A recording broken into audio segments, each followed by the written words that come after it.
Ok, on repart donc avec l'atelier SAS. Si vous avez vu dans le programme, on avait mis Girondin ou Jacobin. Peut-être dire que quand on a fait le programme du séminaire, on avait pas mal d'interrogations et on était dans un climat un peu instable. On ne savait pas s'il y aurait une convention signée. Alors la convention, d'une façon ou d'une autre, impacte nos organisations territoriales. Et donc la convention a été signée et elle a même été publiée donc au JO ce matin. Voilà, premier point.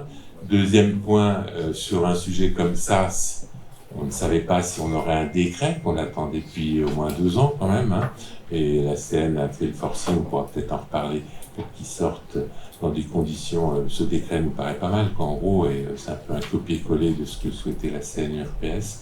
Donc, de ce point de vue-là, on est assez satisfait. Ça pour vous dire que le climat politique, réglementaire, législatif, institutionnel, conventionnel, ça a été un peu, comme je l'ai dit, instable, et de faire un séminaire avec des thématiques, c'était pas évident. L'autre, je le redis quand même, parce que on n'a pas d'ARS aujourd'hui sur cette table-là, réserve parlementaire, ou je sais pas comment ils disent là. On n'a pas la DGES, enfin tous ces gens-là se sont désengagés, enfin pas désengagés, mais étaient pas en capacité de pouvoir venir, en réserve.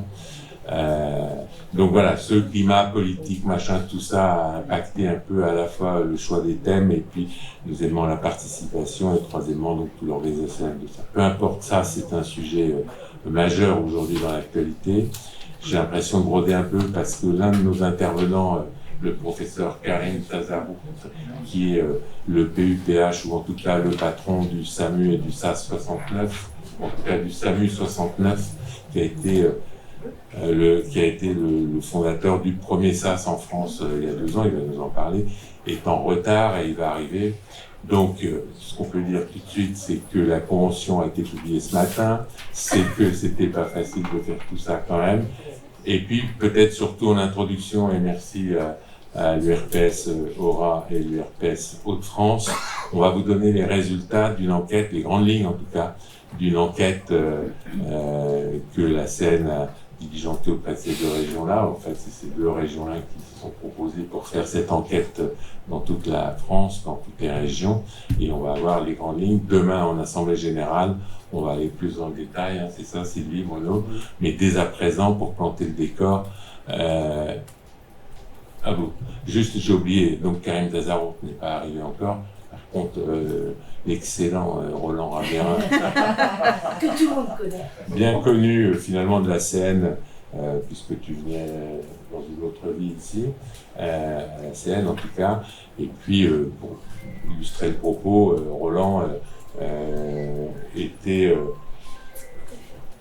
notre référent dans le SI-SAMU qui a duré des années et tout ça au niveau de la CN. C'est toi qui était un peu le pilote avec, comment il s'appelait, Guylaine Kiefer, qui n'est pas là aujourd'hui. Bien plus Guylaine Claude, là ? D'accord. Si on avait insisté peut-être, mais... Bon. En tout cas, je suis très content que Roland soit là avec nous aujourd'hui, puisque c'est quand même un des spécialistes au niveau de la CN, en tout cas, pour toutes ces questions, j'allais dire urgence, PDS, ça, et ainsi de suite. Roland, merci. Sylvie, Bruno, à vous. Oui, donc, je te laisse la parole, Sylvie. On va faire à 2, hein. On va se les répartir. Donc effectivement, on va vous présenter les résultats de l'enquête. Il n'y a pas de retour sur la CN.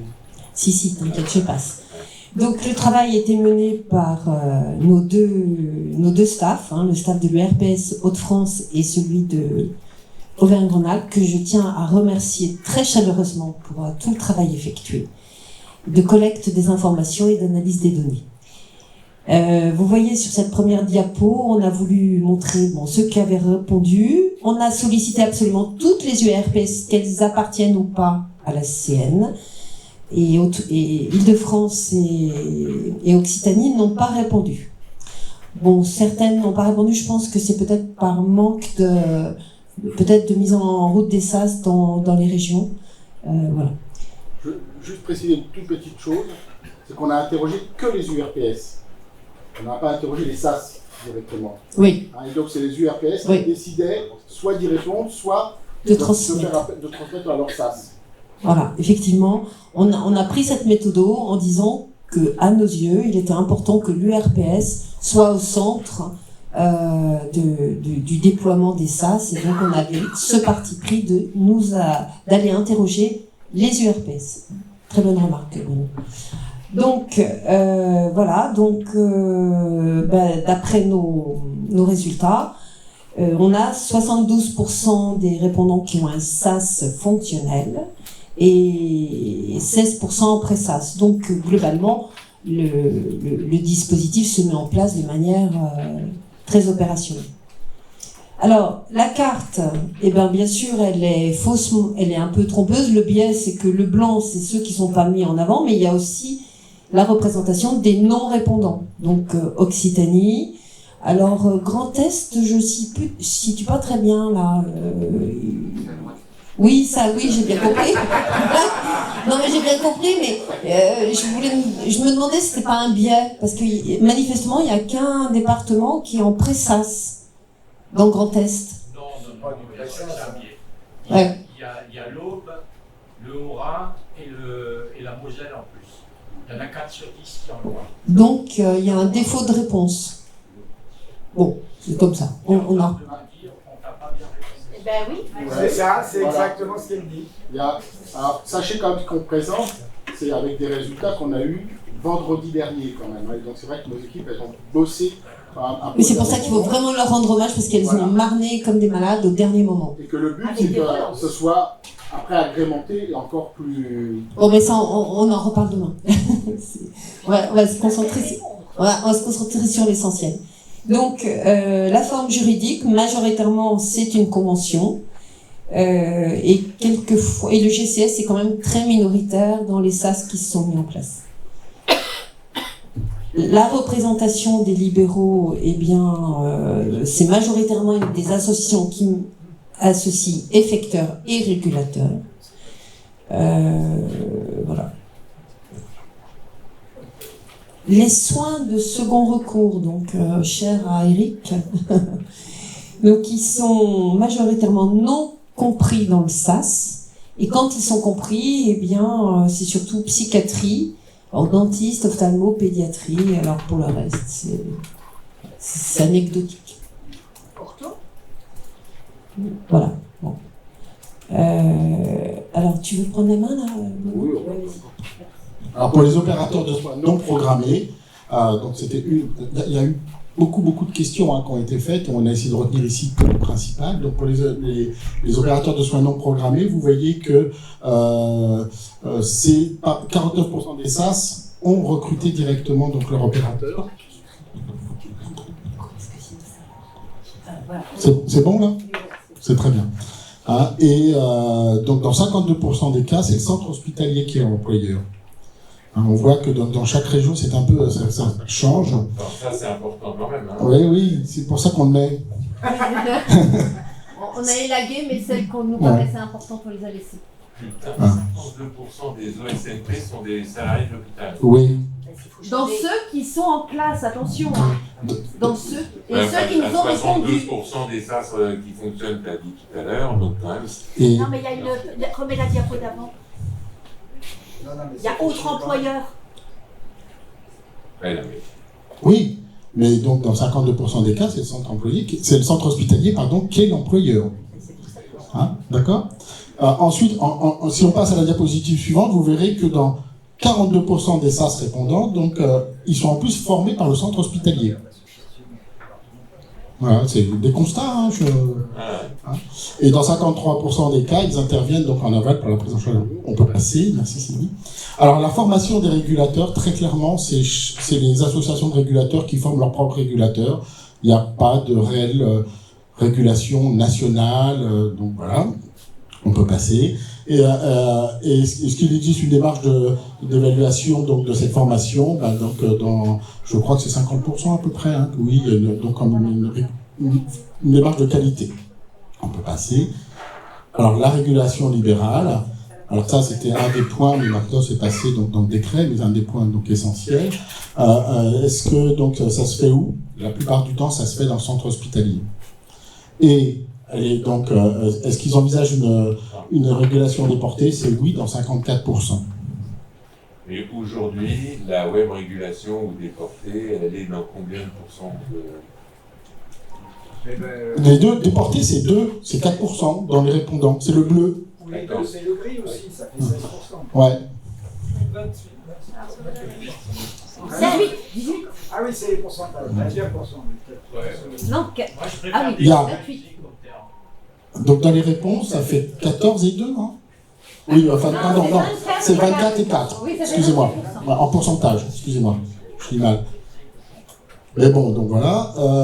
La régulation libérale, dans 66% des cas, ça se fait avec l'équipement de l'hôpital.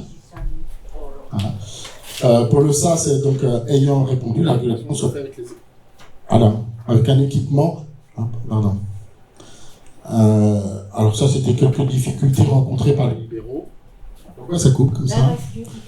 Je me tiens pas, il faut que je. Faut le tenir en haut. Je peux tenir en haut. Voilà. Ça allait trop vite là, on n'a pas le temps de dire des diapos. Bon, pas Ah, trop. on revient. Je reviens. Ouais, vous les connaissez Alors. par cœur. Non, Non, attends, on a vu ça encore ce matin. Hein, donc, dans 66% donc, des SAS répondants, la régulation se fait avec l'équipement de l'hôpital, mais ce qui est un peu logique, puisque la plupart se fait à l'hôpital, hein, puisqu'il y a peu de trucs.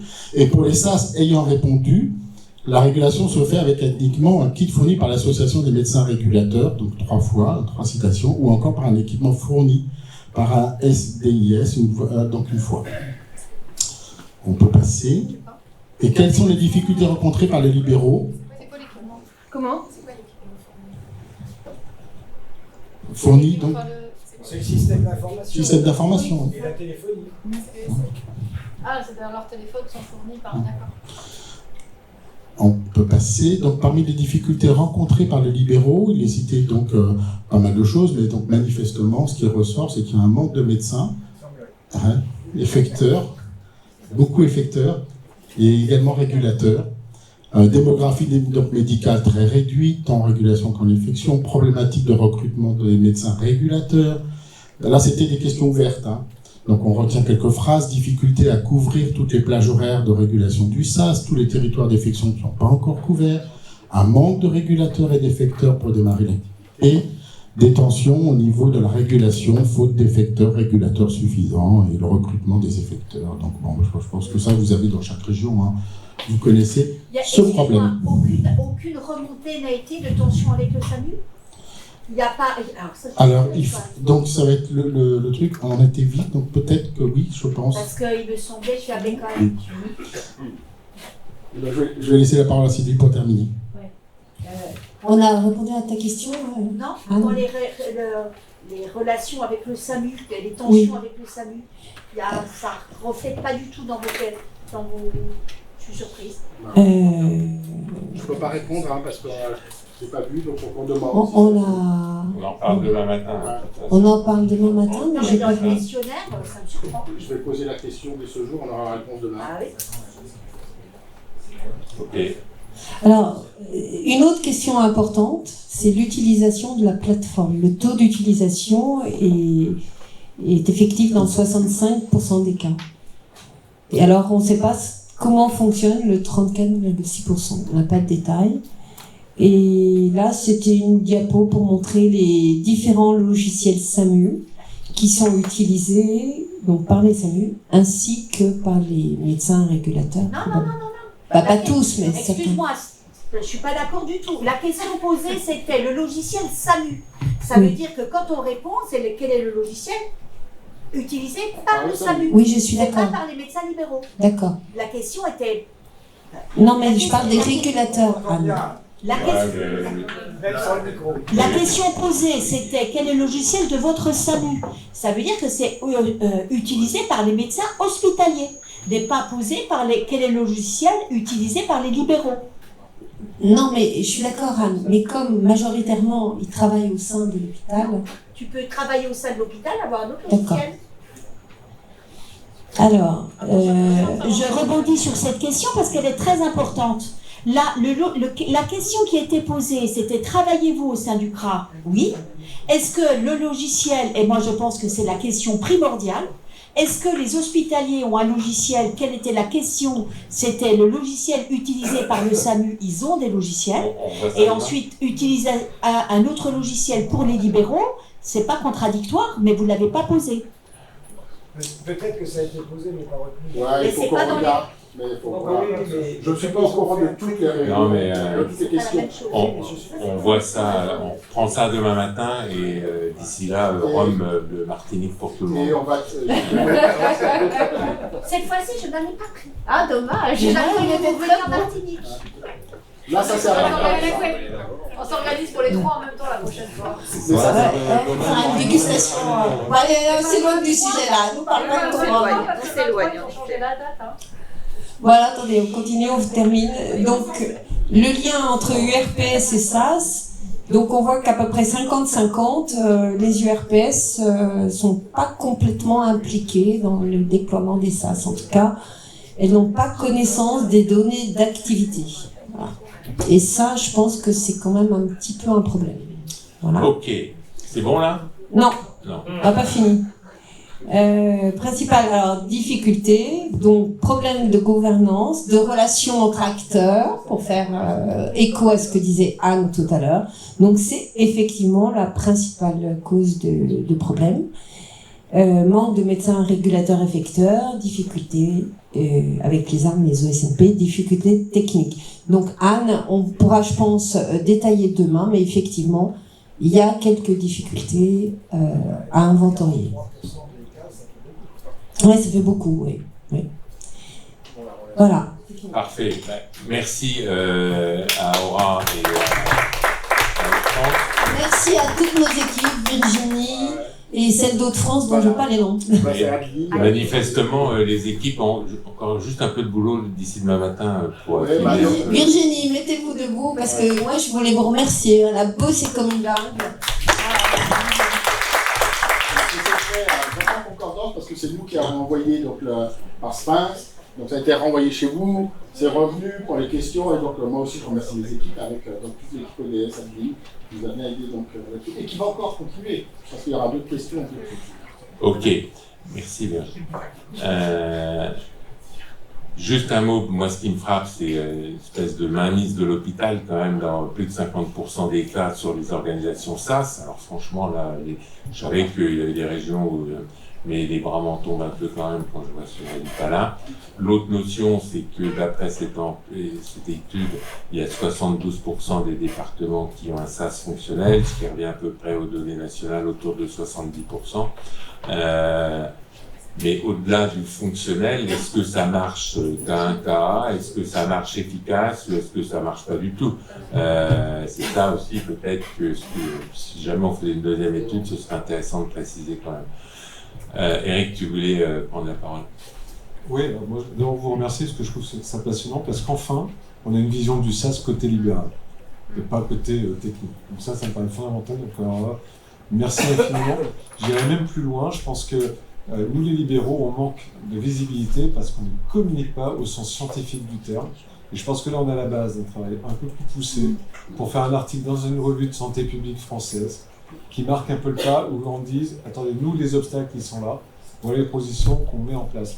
Notamment, les réflexions portées, je pensais à PACA, notamment sur la formation de nos OSNP, de façon à ce qu'ils restent formés par des libéraux, qu'on ait cette capacité-là. On doit avoir la même réflexion sur la formation des régulateurs, et c'est un peu dommage que d'ailleurs le décret n'aborde pas la question de la formation des régulateurs, mais quand même une prise de On en a parlé, hein. Donc, non, je sais bien qu'on en a parlé, mais ça n'a pas été retenu. Donc là, je pense que, visiblement, enfin, je vous soumets tout de suite l'idée pour qu'on puisse en discuter demain, mais que ça Oui, puisse mais c'est certain, Eric, pour te répondre, et je suis d'accord avec toi, il faut qu'on aille plus loin, il faut qu'on aille plus dans le détail, il faut qu'on apporte encore plus de réponses et de visibilité à qui fait quoi dans le SAS et quelle est la part des libéraux. Alors moi je vais compléter par chose pour défendre les URPS, c'est que heureusement qu'on y est dedans parce que ces genres d'études que tu veux faire, pardon.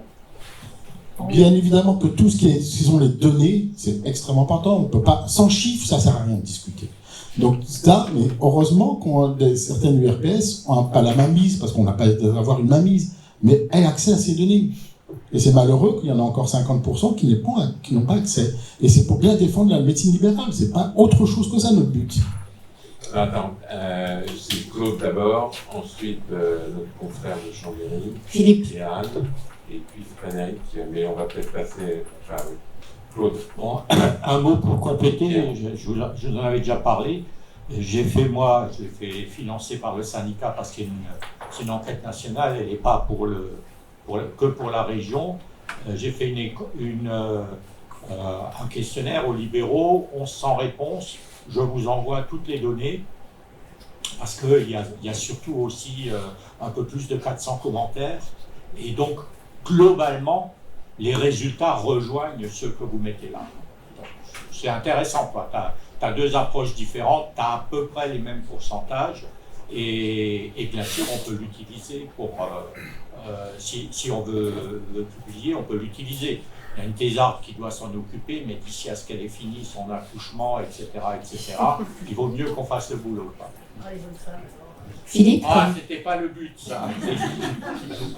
Oui, une petite remarque. Merci effectivement pour ce travail et cette initiative. Juste une petite question, enfin peut-être une remarque pour la suite. Si vous refaites une enquête, notamment sur étudier en termes de résultats, qualitatifs sur le ressenti des effecteurs et des médecins, parce qu'on a discuté en commission paritaire locale.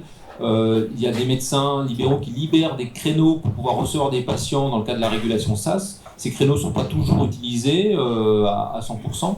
Et la démarche m'avait quand même un peu surprise au départ.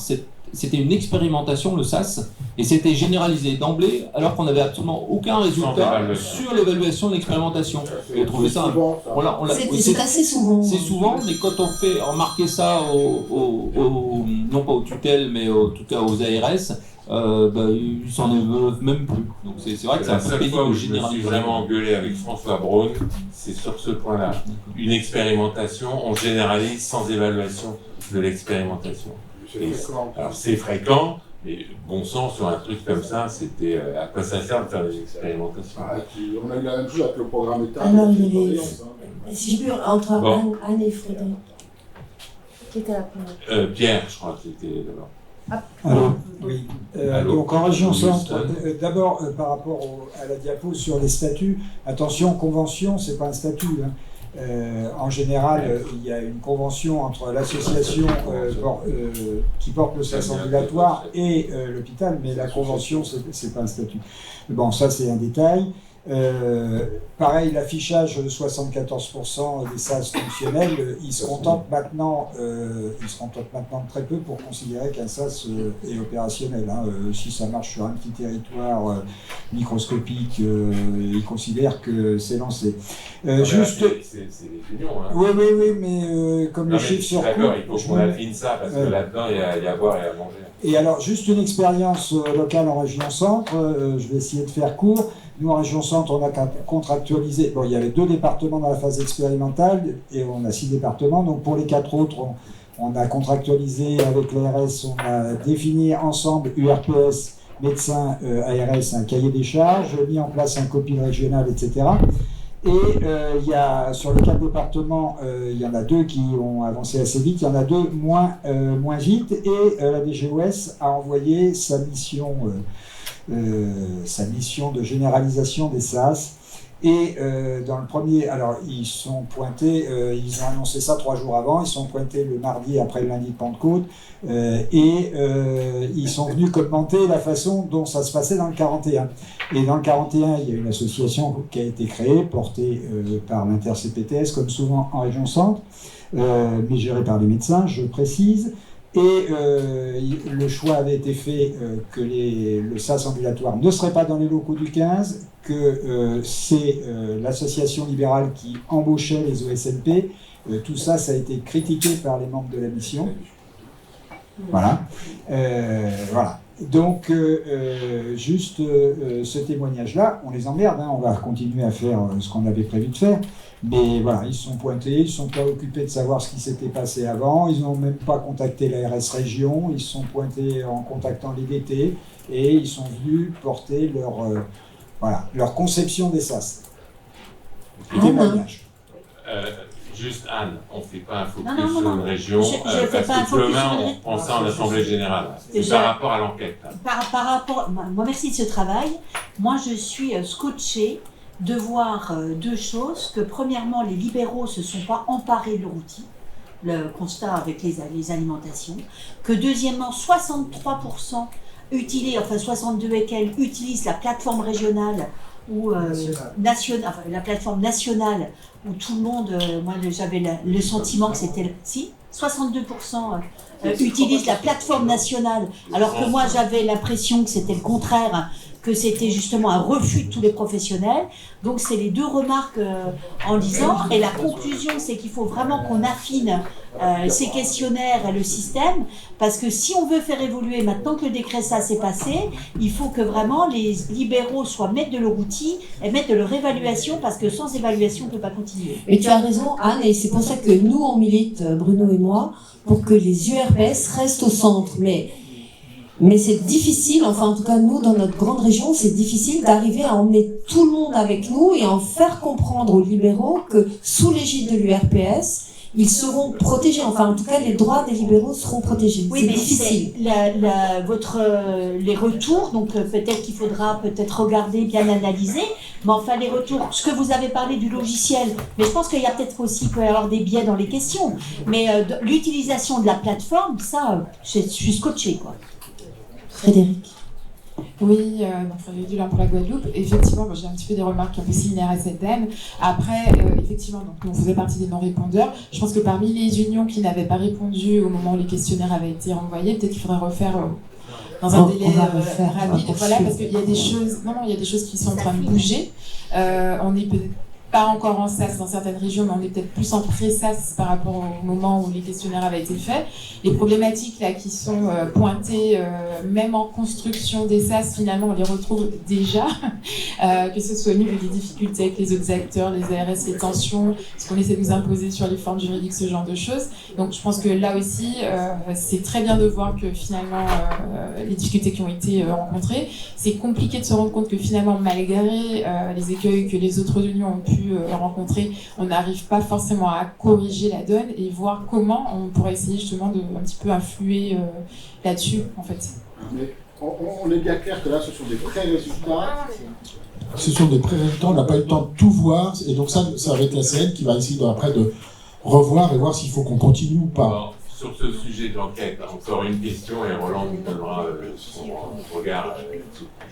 C'est pour répondre un peu à l'interrogation d'Anne. Par exemple, dans l'enquête que j'ai faite, 1100 réponses, 702 qui disent qu'ils ont en SAS, 220 qui disent qu'ils l'utilisent, et sur les 220 qui disent, on est parti de 1100, sur les 220 qui l'utilisent, il y en a 144 qui mettent à disposition des créneaux sur la plateforme. Ça vous donne une idée, quoi, pour une enquête. Ok. Roland, tu C'est as pas un mal. avis, un regard sur cette... Mais c'est pas ce que l'État. Alors, première chose, bon, le SAS, c'est d'abord avant tout une commande politique pour répondre aux questions que les assurés sociaux posent souvent à leurs parlementaires, qui doivent dire j'arrive pas à avoir un rendez-vous chez un médecin, quoi. Donc c'est avant tout une commande politique pour répondre à ça, pour dire on a fait quelque chose. Après, sur le plan pratique, le SAS, c'est grosso modo, c'est rajouter une filière médecine de ville à la filière AMU qui existe déjà en journée, puisque bon, la filière AMU, elle fonctionne 24-24. Effectivement, l'élément que je trouve un peu alarmant dans le résultat de l'enquête, c'est qu'effectivement, dans l'enquête, plus dans 50% des cas, on a une mainmise quand même de l'hôpital sur le dispositif. Alors que si on analyse bien les choses, la filière médecine de ville du SAS, c'est une tour de contrôle. C'est une tour de contrôle. Alors, aujourd'hui, bon, il y a beaucoup de SAS qui n'ont pas forcément une activité très, très violente, hein, mais nous, quand on réfléchit à ces sujets, on doit réfléchir à demain, après-demain et après-demain, quoi. Et que peut devenir le SAS à l'avenir. eh ben, on ne peut pas forcément trop le dire aujourd'hui, mais ça peut devenir potentiellement une tour de contrôle. Et si nous ne la maîtrisons pas, si nous, libéraux, nous ne maîtrisons pas cette tour de contrôle, eh bien, on peut voir se développer tout un tas de déviances.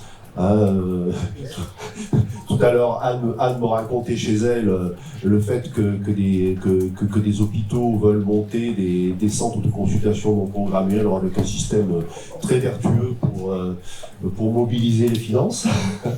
Mais grosso modo, si on ne tient pas cette tour de contrôle, demain, toute une partie des actes peuvent être complètement détournés de la médecine de ville vers des dispositifs divers.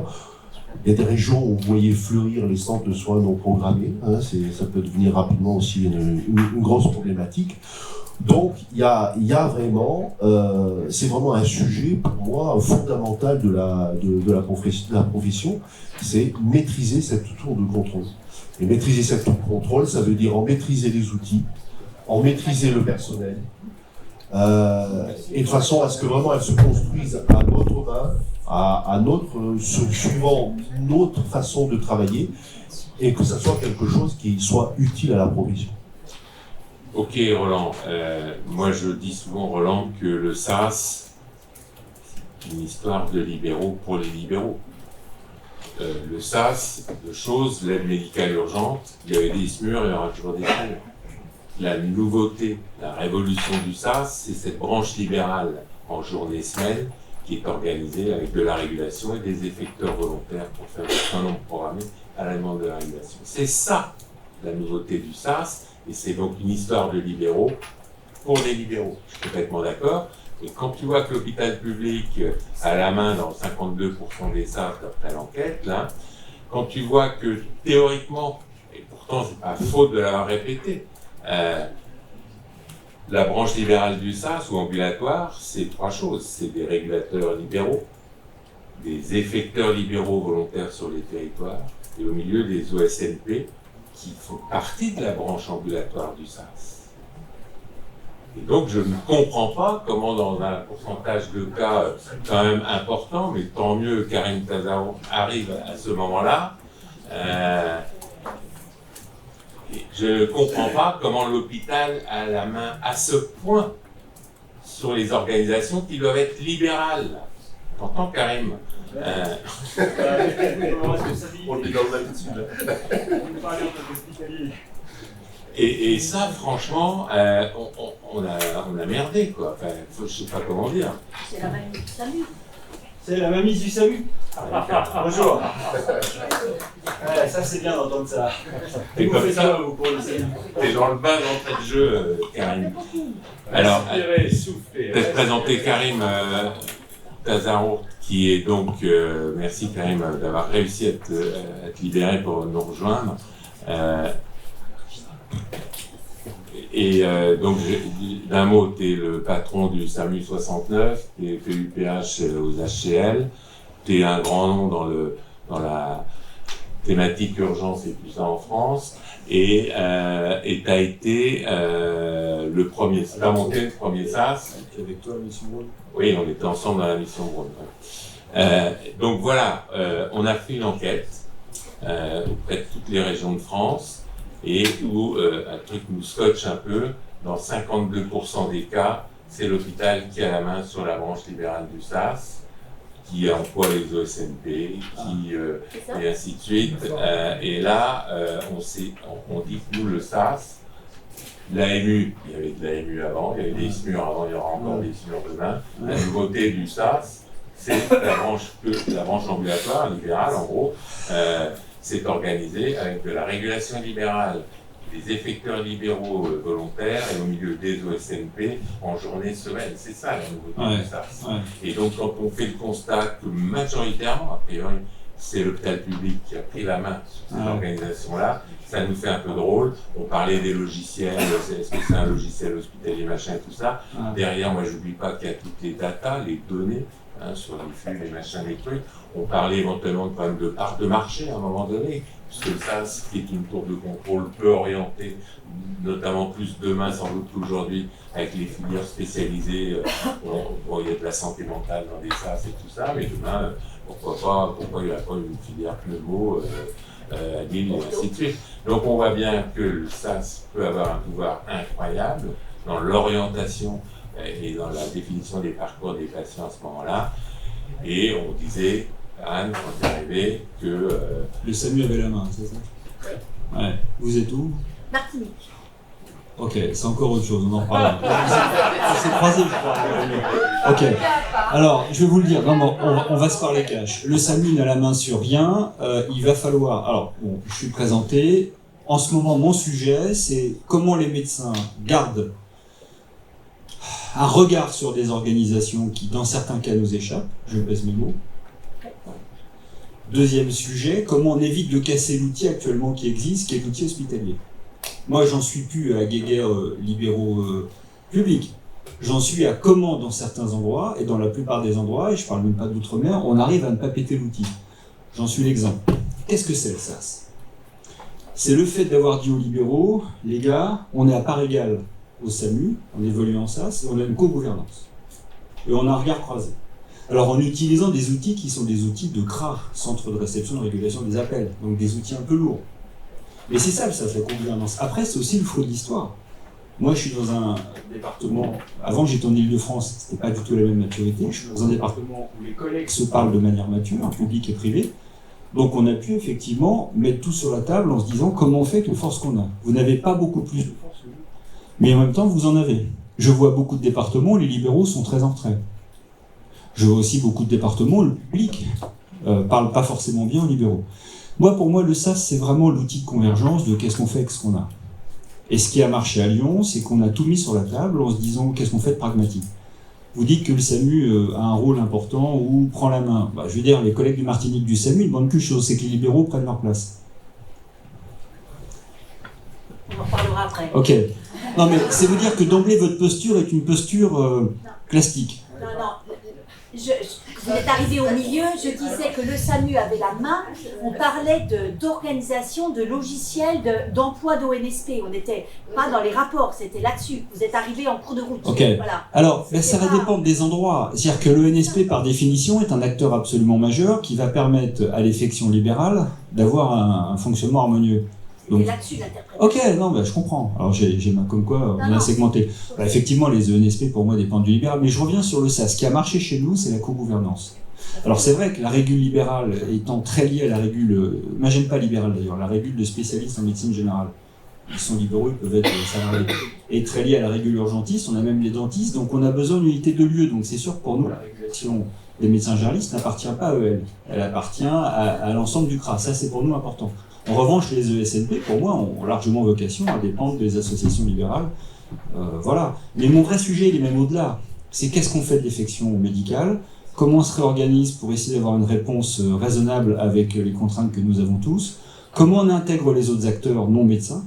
Je ne sais pas s'il y a des non-médecins ici, mais les infirmiers, les sages-femmes, les pharmaciens, ça c'est des vrais sujets. Et certains départements sont matures pour le faire, on en a impérativement besoin, d'autres pas. Voilà, moi, j'en suis même plus à ESNP. Voilà, ESNP, c'est l'interface du monde libéral, à la limite, peu importe qui les paye. L'idée, c'est qu'on a des comptes à rendre, en tout cas la structure SAS a des comptes à rendre au territoire, des comptes à rendre d'équité, d'accès. Voilà. Donc, pardon, je mettais... Pas de problème. Ok, merci Karim. Je suis une fervente là-dessus. Ouais. Bon, en tout cas, comme tu le comprends d'entrée de jeu, c'est un sujet forcément très important au sein de la conférence nationale, dans toutes les régions de France et tout ça. Et toutes les unions bossent, plus ou moins, ça dépend des régions, mais dans la constitution des SAS, et tu parlais de gouvernance, et tu dis que pour toi, et je crois que tu l'as mis en pratique ici, puisque Sylvie pourra en témoigner, vous êtes tous les deux, Sylvie, présidente du RPS médecin, et toi, Karim, vous êtes co-président du SAS 69. On fait une alternance. C'est un président libéral tous les 2 ans, un président hospitalier tous les 2 ans. Bon, Oui, c'est bien, c'est vertueux, c'est tout ce qu'on veut, mais je crois que c'est le seul sas en France où les choses sont si clairement définies. Hein. Ailleurs, il y a des tournantes éventuellement qui sont programmées, mais pour autant, vous, c'est fonctionnel, cette attache-là. Ah, ça marche, on n'a pas le choix, et ça permet d'avoir un dialogue parfois rugueux, et les ESNP, on a réglé, c'est AEL. Vous aussi? Ouais, je crois, mais dans la plupart des endroits, c'est à peu près ça. Ouais. Roland, tu veux dire quelque chose? Oui, moi ce que je veux dire, c'est que la difficulté, elle n'est pas uniquement avec les acteurs hospitaliers, elle est aussi à l'intérieur du monde libéral lui-même. Et ça, pour moi en tout cas, c'est une grosse difficulté, surtout dans des gros départements. Donc pour emmener les libéraux, c'est pas si simple, quoi. Les libéraux, c'est une nébuleuse qui regroupe beaucoup de personnalités, beaucoup de précarés. Et voilà. Donc il faut aussi que les libéraux balayent devant leur porte. Voilà, moi je sursois un peu à ça parce que donc là aussi, c'est vrai que chaque ça c'est différent dans chaque coin. C'est l'histoire du territoire. Après c'est normal que ce soit territorialisé, hein, donc c'est normal. Mais c'est pas facile. Voilà. Non mais il faut être pragmatique. Objectivement, on ne peut pas être cubique avec le SAS. On va avoir des acteurs plus ou moins importants, on prend tout le monde et puis on voit, et puis aller faire la mayonnaise entre les CPTS, les MMG, les SOS, voilà, on essaie de trouver des lignes du juste milieu. Et on ne parle pas des centres de soins non programmés qu'on ne sait pas bien intégrer, nous, pour le coup. Roland, tu voulais dire quelque chose? Oui, alors effectivement, dans chaque département, le SAS vient se greffer en tant que... Vous connaissez tous les deux? Non. Moi deux non, mais on ne s'est jamais rencontrés. Parce que vous êtes dans la même région, finalement. Ah, très bon, on est complètement voisins. Voilà. Donc les SAS viennent se plaquer sur de l'existant, et de l'existant avec une historique départementale, et ainsi de suite. Et puis des réalités départementales qui sont complètement différentes d'un département à l'autre. Bon, le Rhône et la Haute-Loire, je vous laisse imaginer les différences. Et même par exemple sur la PDSA, l'organisation de la PDSA sur le département de la Haute-Loire, entre les zones de haut plateau, les zones de vallée et ainsi de suite, il y a des différences énormes. Et donc, il faut absolument tenir compte de ces historiques, de l'existant et des problématiques spécifiques. Et la vision d'un modèle SAS national complètement figé et ainsi de suite, c'est une vision... c'est une vision parisienne, mais sur les réalités locales dans les départements, ça ne marche pas. Alors, la cogestion, effectivement, elle est entérinée par les textes. Mais après, la cogestion, ça peut cacher aussi des points plus subtils, quoi. Par exemple, jusqu'à l'arrivée de ce décret, qui est quand même un peu différent de ce qu'on a pu voir arriver au départ, hein, sur les premières écritures. Bon, il y avait par exemple un point dur qui avait été instauré par la circulaire de décembre 2022, qui était qu'il imposait le logiciel unique. Cette histoire de logiciel unique, ça compte pas dans tous les départements. Bon, je fais partie d'un petit département, et effectivement, on est pas mal de petits départements à avoir fait des choix différents, à utiliser un outil qui est complètement adapté, qui était complètement adapté à la régulation PDSA et qui du coup s'est adapté aux réalités du SAS. Et cet outil nous permet différentes choses, et notamment nous a permis, on était dans les premiers à pouvoir le faire, elle nous a permis d'organiser la régulation délocalisée. Et dans un département comme le mien, c'est fondamental. C'est fondamental. Si je ne peux pas recruter des régulateurs libéraux sur l'ensemble du département, de toute façon, il n'y aura pas de SAS dans le 43. Quoi. Ça, la remarque de Roland, elle est importante parce qu'il y a plein de départements qui veulent s'orienter vers ça. Et toi, Karine, tu as dit tout à l'heure, c'est bien qu'on est dans le même endroit, une salle de régule. En fait, c'est du pragmatisme. Juste un mot, je ne sais pas si vous avez conscience que la composante hospitalière du SAS est dans une posture terrible. C'est une des causes de mon retard, je vous prie de m'en excuser. Actuellement, je ne sais pas, je suis aussi SAMU-zonal. Nous n'arrivons plus à couvrir le territoire en SMUR, nous en sommes là. Nous sommes en train de réfléchir à des solutions alternatives avec des unités mobiles hospitalières paramédicales. On s'appuie sur le secours médicalisé des pompiers pour nous aider. on a de plus en plus de mal à avoir des régulateurs hospitaliers, on traverse une crise très profonde. Ça veut dire qu'on est vraiment partenaire.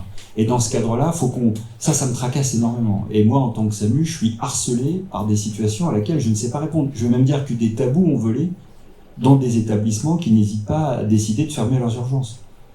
Ça ramène aussi aux bataillons de médecins généralistes jeunes, qui sont nombreux, qu'on cherche à garder sur des postes partagés, médecine libérale, médecine hospitalière. Les collègues universitaires sont ambigus. Moi, je considère que la médecine générale est la spécialité socle.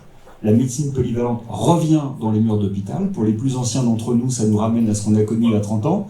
Ouais, mais c'est important. Où pendant 30 ans, l'hôpital s'est segmenté, a été méprisant vis-à-vis de la médecine générale. J'ai été médecin généraliste au début, mais avant de devenir ce que je suis, donc je le vis. Donc il y a un vrai enjeu de médecine générale à se réinvestir. Et mon sujet prioritaire en ce moment, c'est de me demander comment on désarticule pas le soin urgent. Alors voilà, on a les mêmes sujets. Et dans ce cadre-là, tout ce qui peut exister, qui permet de faire que des collègues puissent travailler sereinement, je le fais, dont la régule des portées. Par contre, c'est pas régulé dans son lit. Il faut qu'on trouve quelque chose qui fasse que l'analyse, l'activité... À mon avis, c'est des endroits type CPTS, maison médicale, des plots où on pourra enregistrer les appels, enfin, faire en sorte que ça s'appelle régulation foraine. Non, mais alors, là-dessus, aujourd'hui, nous, on a des outils qui nous permettent, on n'a pas de régulation foraine, quoi. Et par contre, on n'est pas du tout obligé d'aller réguler dans un... Moi, je régule en délocalisé, enfin, dans mon département, on régule en délocalisé depuis 2007. Et alors, d'une part, les outils qu'on a permettent à la fois de réguler au sein du SAMU pour ceux qui le veulent. Moi, j'ai des régulateurs qui, avec nos outils, vont réguler au centre 15 parce qu'ils habitent à côté, parce que certains ont été des fondateurs du SAMU 43, hein, puisque beaucoup... Faut se rappeler que beaucoup de SAMU se sont montés à l'origine avec les médecins généralistes. Hein. Voilà, mais tous ceux qui veulent réguler en délocalisé, alors la plupart c'est soit de chez eux, soit de leur cabinet, le font dans des conditions parfaites de traçabilité de tout ce qu'on veut, quoi. Tout est enregistré. Enfin, on a les outils qui nous permettent de faire ça. Alors, des fois, enfin, assez souvent, on s'est confronté des fois à des remarques, notamment de certains représentants ARS ou autres, se disant ouais, mais le régulateur, ils l'ont délocalisé chez lui, qu'est-ce qu'il fait? Eh ben, alors c'est bizarre parce que quand même, on leur envoie chaque année nos stats d'activité. T'as regardé nos stats d'activité un dimanche matin, un samedi ou autre. Comme je dis, on ne peut pas réguler sur une gastro, quoi. C'est pas possible. Hein, à partir du moment où on décroche à 8 heures, on s'en prend par un minimum 2-3 heures, où de toute façon on lève pas ça, ses fesses la chaise. Hein. Donc, ces remarques qu'on a pu nous faire, quand même, je trouve que des fois c'est un petit peu irritant, quoi. Donc, voilà, chaque département a son histoire. Bon, il y a des départements qui ne souhaitent pas, par exemple, développer la régulation délocalisée, soit s'ils arrivent, bon, voilà. Mais en tout cas, ça, pour moi, c'est quelque chose qu'on doit pouvoir proposer quand même à tout médecin, parce que j'estime aussi que la régulation, il doit y avoir une équité entre tous les médecins par rapport à la régulation, et que la régulation ne doit pas être forcément réservée à des confrères qui habitent autour du centre 15. Et que tout médecin qui a envie de s'investir sur la régulation, qui puisse le faire par le biais d'une régulation des... Est-ce que la régule doit toujours être médicale? Justement, la question que je voulais aborder. Il va falloir qu'on en sorte du dogme de la régulation médicale, surtout sur les soins non programmés, parce que bon, le problème du SAS, c'est que le modèle a été calqué sur le fonctionnement des centres 15 sur l'AMU, et il faut voir le type de pathologie qu'on gère dans le cadre des soins non programmés. Nos secrétaires médicales font ça depuis des décennies, et il n'y a pas vraiment plus de morts. Donc si on ne sort pas... Oui, si on ne sort pas du dogme du tout régulé médical, on n'y arrivera pas en termes d'effectifs. On est déjà à la rue, nous, dans notre région, pour arriver à avoir, même en ayant la régulation délocalisée, pour arriver à occuper tous les créneaux avec des médecins régulateurs de médecine générale, salariés ou libéraux. Mais à terme, c'est complètement mort. Si on reste sur ce dogme-là, c'est mort. Non mais attention, moi, il y a un changement dans la doxa là aujourd'hui. Alors, moi, je me souviens trop de François Braun, pardon, 10 ans un appel qui arrive au 15 doit être médicalement régulé. Il l'a dit partout où on est passé. Alors on évolue. Et là, aujourd'hui, on dit maintenant que c'est médicalisé. On est pragmatique, on évolue. La régulation est médicalisée. Ça veut dire qu'il y a plein de choses qui peuvent être déléguées sur des protocoles a priori. Moi, je voudrais revenir. Attends. Là, on dit, est-ce que l'OSNP en N2, par exemple, peut orienter? Je ne parle pas de l'OSNP, je te parle par exemple d'armes, ça peut être des armes ou ça peut être d'autres acteurs. Donc il faut qu'on définisse des profils d'appel. Mais... Donc on est en train de dire, on n'a pas besoin de médecins, on va dire libéraux, pour faire de la régulation. Non, on n'a pas dit ça. On a dit qu'il y a probablement de l'aide. On va mettre des infirmières. Mais non, t'exagères. C'est ce que tu as dit. Non, toi t'es terrible toi. Non, la régulation, si on considère qu'elle est médicalisée, qu'elle est supervisée par un médecin, ça c'est important, quelle que soit sa spécialité, ça veut dire qu'il y a des types d'appels qu'on pourrait probablement déléguer, contrôler. Enfin, moi je trouve qu'il y a un problème parce qu'on ne s'écoute pas là. Dans le système, vous avez dit que de toute façon, pour le moment, le SAMU, et vous en faites part, est en grande souffrance parce qu'il n'a pas assez de médecins. Si on veut avoir une organisation, il faut écouter aussi les problèmes du libéral. Actuellement, en libéral, on peut, quand vous disiez la régulation délocalisée, ben oui, il faut qu'elle soit faite. Si on veut recruter, quand on vient réguler, notre cabinet fonctionne, donc il faut qu'on ait un remplaçant. Donc si on a un remplaçant au cabinet, on ne peut pas venir réguler dans son cabinet. Donc on est obligé de réguler de chez soi. Parce que le système de fermer un cabinet pour venir de l'autre côté, on est obligé de mettre des dérogations. Ça fonctionne, c'est acté. C'était une prérogative aussi, quelque part, du SAMU, de vouloir qu'on soit absolument dans leurs locaux. La régulation délocalisée, parce qu'ils ne connaissent pas notre travail. Moi, ça fait X fois que je dis aux urgentistes, venez, vous allez voir dans notre cabinet, quand on a les internes, 18 mois que je rentre de l'autre côté, au moins j'aurai au moins 5 minutes pour respirer. Comme dit Roland, on ne décoince pas de notre chaise. Ça n'arrête pas. Parce que l'appel du libéral, il est beaucoup plus casse-gueule, parce qu'on ne sait jamais où est la limite, ce qui est grave, ce qui n'est pas grave. Donc oui, pour moi, il faut que ça soit régulé par un médecin, et d'autant plus un médecin qui connaît ses effecteurs, parce que le tout n'est pas d'avoir une régulation. 80% sont des conseils médicaux. Quand on veut avoir un effecteur, quand c'est un médecin libéral qui parle à un autre médecin libéral, écoute, j'ai un problème, on les connaît, les confrères, parce que les hospitaliers connaissent pas les confrères dans une petite région, et c'est pour ça que la territorialisation est importante, parce que la granulométrie est importante, parce que le médecin, quand il est connu, va pouvoir envoyer un tel, et ça va pouvoir répondre. Et là, on peut avoir des infirmières qui viennent faire des évaluations. Donc oui, je pense que c'est pas que des médecins effecteurs qui doivent répondre. On peut avoir des paramédicaux qui viennent faire une évaluation, si elles ont été formées à l'urgence, si elles ont été formées à une évaluation, pour pouvoir rendre des comptes. Et l'autre problème, mais là, c'est parce qu'il y a souvent une méconnaissance des hospitaliers de la granulométrie et de la réalité de travail des libéraux. Contre les hospitaliers. Non, pas du tout. Depuis 99, je suis dessus. Non, ce qui montre, on vous écoute et vous nous écoutez pas parce que c'est exactement ce qu'on a dit sur le La chose qui manque en libéral, c'est qu'on n'a pas de transport. Et c'est un vrai problème là-dessus, parce que quand on demande d'avoir un VSL dans la loi, dans le rapport Flash, on pouvait avoir un moyen de transport qui vienne, parce que souvent les gens n'ont pas de moyens, soit pas d'argent, soit pas de... Il y a des gros problèmes de transport. Quand on demande un VSL pour aller voir chez le médecin faire une évaluation, on n'en a pas, et on est obligé de repasser par une ambulance qui coûte beaucoup plus cher. Pour moi, les problèmes, et il faudrait avoir un roulement pour que les hospitaliers viennent voir comme on est de notre côté, et d'avoir la symbiose, elle est obligatoire. Je souvent en Martinique, j'aimerais vous voir. Mais je vous pose une question pour les appels de pédiatrie, par exemple. On a testé, nous saluons, une infirmière, alors un peu spécialisée, pas forcément une puère, parce qu'on n'a pas beaucoup, mais en tout cas une infirmière qui est un peu... pourrait probablement nous aider, nous les médecins, à améliorer la réponse. Et puis le deuxième sujet, c'est la vidéo. Moi, je le vois dans ma pratique de régule, ça change tout, la capacité d'avoir une vidéo, être au télé. La régule, c'est le pire acte. C'est-à-dire que mentalement, se projeter sur les mots qu'utilise un requérant, c'est épuisant. Alors que visuellement, quand on voit un patient, c'est tout de suite si c'est grave, pas grave. Donc la vidéo pourrait nous aider. Donc je vous pose la question, nous, très clairement, on est convaincus qu'il y a des nouveaux acteurs en régulation qui peuvent nous aider sous couvert du médecin. C'est pour ça que je parle de régulation médicalisée. Et alors, où est la responsabilité ? Il faut qu'on le travaille, ça, Antoine. La responsabilité reste médicale, c'est-à-dire que c'est là l'ambiguïté.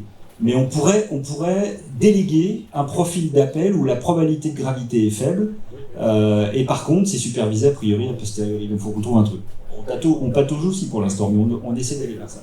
Ça peut être qu'a posteriori, parce qu'autrement, c'est de la régulation médicale d'emblée. Alors, moi, je peux concevoir que dans certains cas, on puisse effectivement, sur protocole, imaginer des choses différentes, quoi. Par contre, après, alors, moi, en régulation libérale, ce qui me gênera énormément, c'est de dire si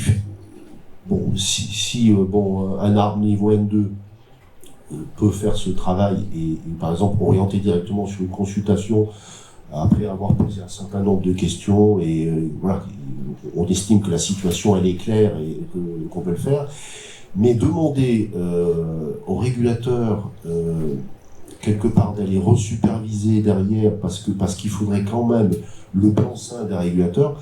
Enfin, moi, je veux dire, en régulation libérale, c'est impossible. C'est impossible. En temps réel. Mais je sais pas quand je le ferai. On peut imaginer, c'est assez simple. On décide de faire une délégation. Ça veut dire qu'à un moment donné, on fera un carottage.